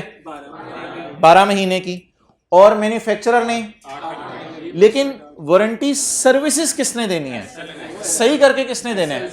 पहले 8 महीने तो उसी ने सही करके देना है, वो तो उसने जिम्मेदारी ली हुई थी, लेकिन शायद अगले 4 महीने भी वही सही करके देगा। लेकिन मेरा ये गुमान है कि अगले 4 महीने वो फिर मुफ्त में सही नहीं करके देगा, और ना कस्टमर से पैसे नहीं मांगेगा। कस्टमर को तो मुफ्त में चीज सही करके देते हैं यार, कस्टमर से कहां पैसे मांगने हैं उसने? तो किससे पैसे मांगेगा? टीएल से पैसे मांगेगा, क्योंकि बाकी वारंटी 4 महीने की किसने दी हुई है? कस्टमर रिलैक्स है, 12 महीने उसने 1 रुपया नहीं खर्चना अपनी जेब से, उसको मुफ्त में मोबाइल सही होकर मिलेगा। However, TL is responsible if FL fails to honor its obligation for this warranty। ये कितने महीने की बात कर रहे हैं? 8 महीने। लेकिन ओ यार 8 महीने की। However, TL is responsible if SL fails to honor its obligation। SL की ऑब्लिगेशन कितने महीने की है? For this warranty. तो ये वाला कॉन्सेप्ट तो हमने पिछले सवाल में भी किया था। ये तो शायद आपकी लाइबिलिटी नहीं है 8 महीने की, लेकिन ये शायद हमारी यानी टीएल की एक कॉन्टिंजेंट लाइबिलिटी बन सकती है। अगर वो डिफॉल्ट कर देगा तो फिर ये 8 महीने आप जहां मर्जी से हम रिपेयर करा के दें वो भी हमें ही करवा के देना पड़ेगा। However, TL is responsible if SL fails to honor its obligation. Next, if warranty claim arises within 8 months, अगर वारंटी क्लेम, अच्छा पार्टीज बता दें कौन कौन सी हैं?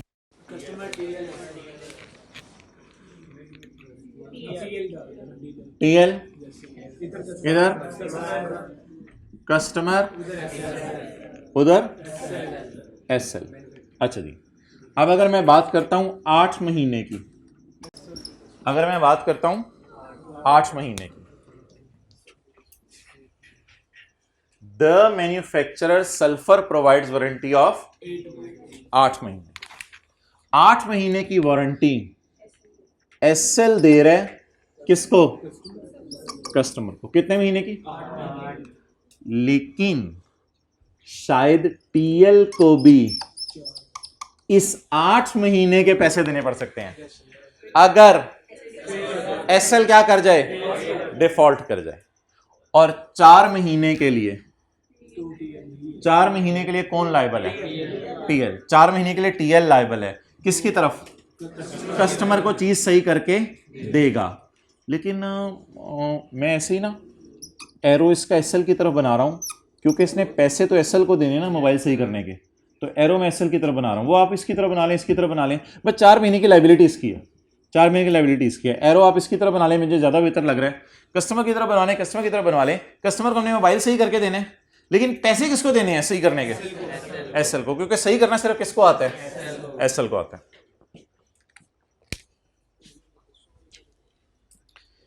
If warranty claims, provision customer की तरफ रिकॉर्ड करनी है, वो बात आपकी ठीक है, मैं तेरा कैश आउटफ्लो की डिस्कशन कर रहा था।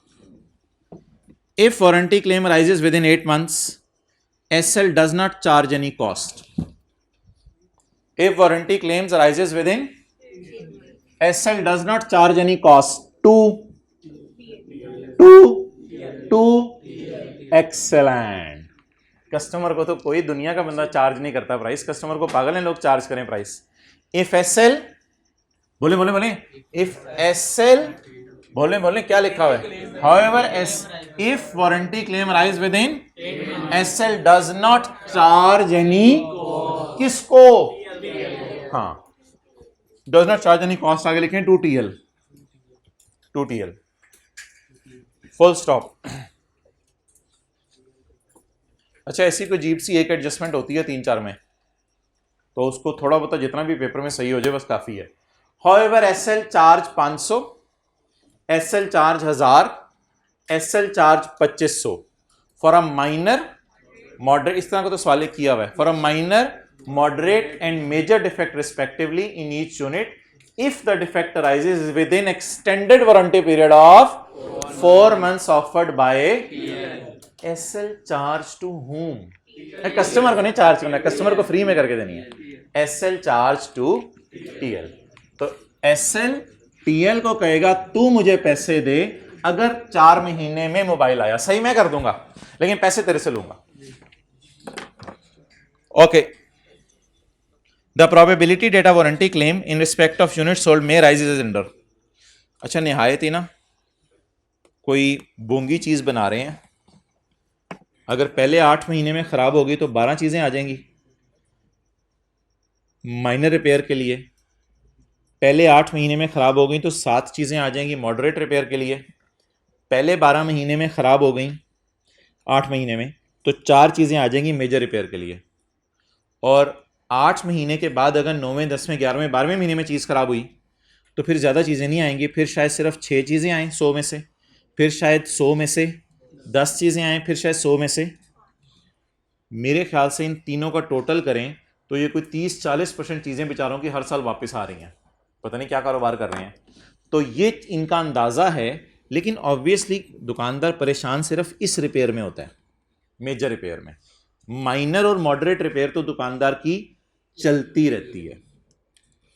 During the year ended 30 June 2019, a total of 12,000 units of product B has been sold by TL। कितने यूनिट्स इसने बेचे हैं?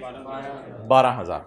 अब आप मुझे बता दें 12,000 में से जो 8 मंथ वाले हैं उनमें मैंने कोई डायग्राम बनाई है टीएल की मद में या इसकी कॉन्टिंजेंट लायबिलिटी है? तो कॉन्टिंजेंट लायबिलिटी की अगर अमाउंट आपने पेपर में निकालनी हुई निकाल आइएगा, लेकिन आई कैप इस साइड पे नहीं गया, शायद निकाल देनी चाहिए थी, कोई हरज नहीं है। कॉन्टिंजेंट लायबिलिटी की अमाउंट की साइड पे वो नहीं गया, बस ये बता के आ गया है कि 8 महीने शुक्र है मैन्युफैक्चरर ने वारंटी दी हुई है कस्टमर को, इसलिए ये कुर्सी पे मजे से बैठ के चाय पी रहा है।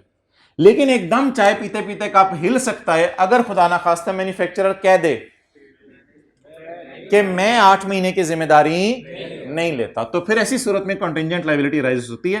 कॉन्टिंजेंट लायबिलिटी की अमाउंट आपने निकलवानी हुई मुझे बाद में निकलवा दीजिएगा।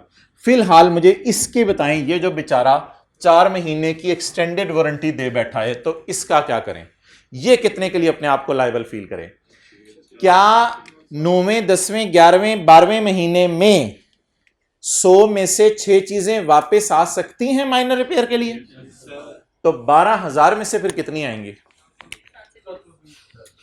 12,000 ज़रब 6%, नहीं 720 को क्या करना है? 12,000 ज़रब 10%, 12,000 ज़रब 5%, 12,000 ज़रब 10%, 12,000 ज़रब 5%। इजी। जी जी बोले बोले। ये तो क्या चीज? हाँ रेट रेट वो भी लगाते रहे। वो कितना ये रेट से लगाते रहो, ठीक है। वो इंटू 500 इंटू 1000 इंटू 2500। तो ये वो चीजें होंगी। 12,000 जरा 6% कितनी बन रही हैं?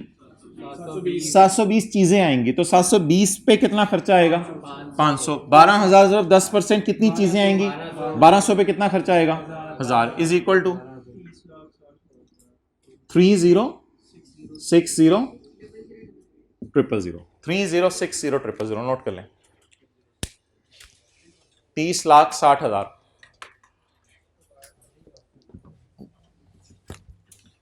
ये कौन सी चीजें हैं जो पहले दूसरे तीसरे चौथे पांचवें छठे सातवें आठवें महीने आ रही हैं, जो 9वें 10वें 11वें 12वें महीने? 9वें 10वें 11वें 12वें महीने।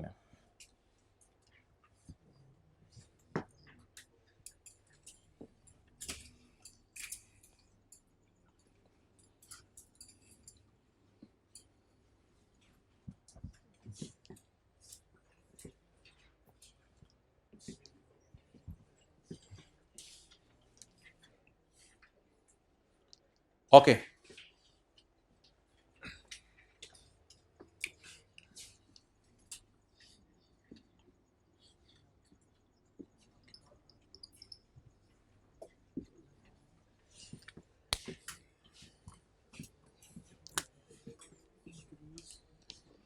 अगली लाइन पढ़ें। And warranty cost of 1.2 has been paid by SL in respect of these units. And warranty cost of 1.52 has been paid by SL. यार अब मुझे ये बताएं, इसको मैं ब्रॉड डाउन तो सवाल में गिवन नहीं है, इसको मैं एक्सपेंस में डालूं या कैरी डाउन में? 3060 पे एक्सपेंस में डालूं या कैरी डाउन में? अगर सवाल में कोई ऐसी लाइन लिखी होती ना, claims to be received in next year type line लिखी होती, फिर मैं इसको कैरी डाउन में डालता। अगर सवाल ने पूरे साल की सेल दी है तो पूरे साल की सेल की बेस पे जो फिगर्स निकलेंगी ना, वो फिर मेरा एक्सपेंस होगा, ना के कैरी डाउन। ये जो सेल की फिगर है कितने अरसे की है? 12,000 यूनिट्स हैज बीन सोल्ड। क्या है जो 12,000 यूनिट्स बिके हैं, हमारा ईयर एंड क्या है? 30 जून 19। मुझे ये बताएं, अगर मैं 30 जून 19 पे खड़ा हूं, अगर मैं 30 जून 19 पे खड़ा हूं, तो क्या हमने कोई इधर चीजें बेची होंगी? तो उसकी भी 10वें 11वें महीने में आ गई होंगी। वो इधर चीजें बेची हो सकता है उनका 10वां महीना इधर पूरा हो गया हो। तो कुछ आ चुकी हैं और कुछ आने वाली हैं। मुझे पेमेंट्स दे दी हैं, तो अगर पेमेंट्स दे दे और खर्चा दे दे तो बाकी क्या होगा? पेएबल होगा। कितना? 3060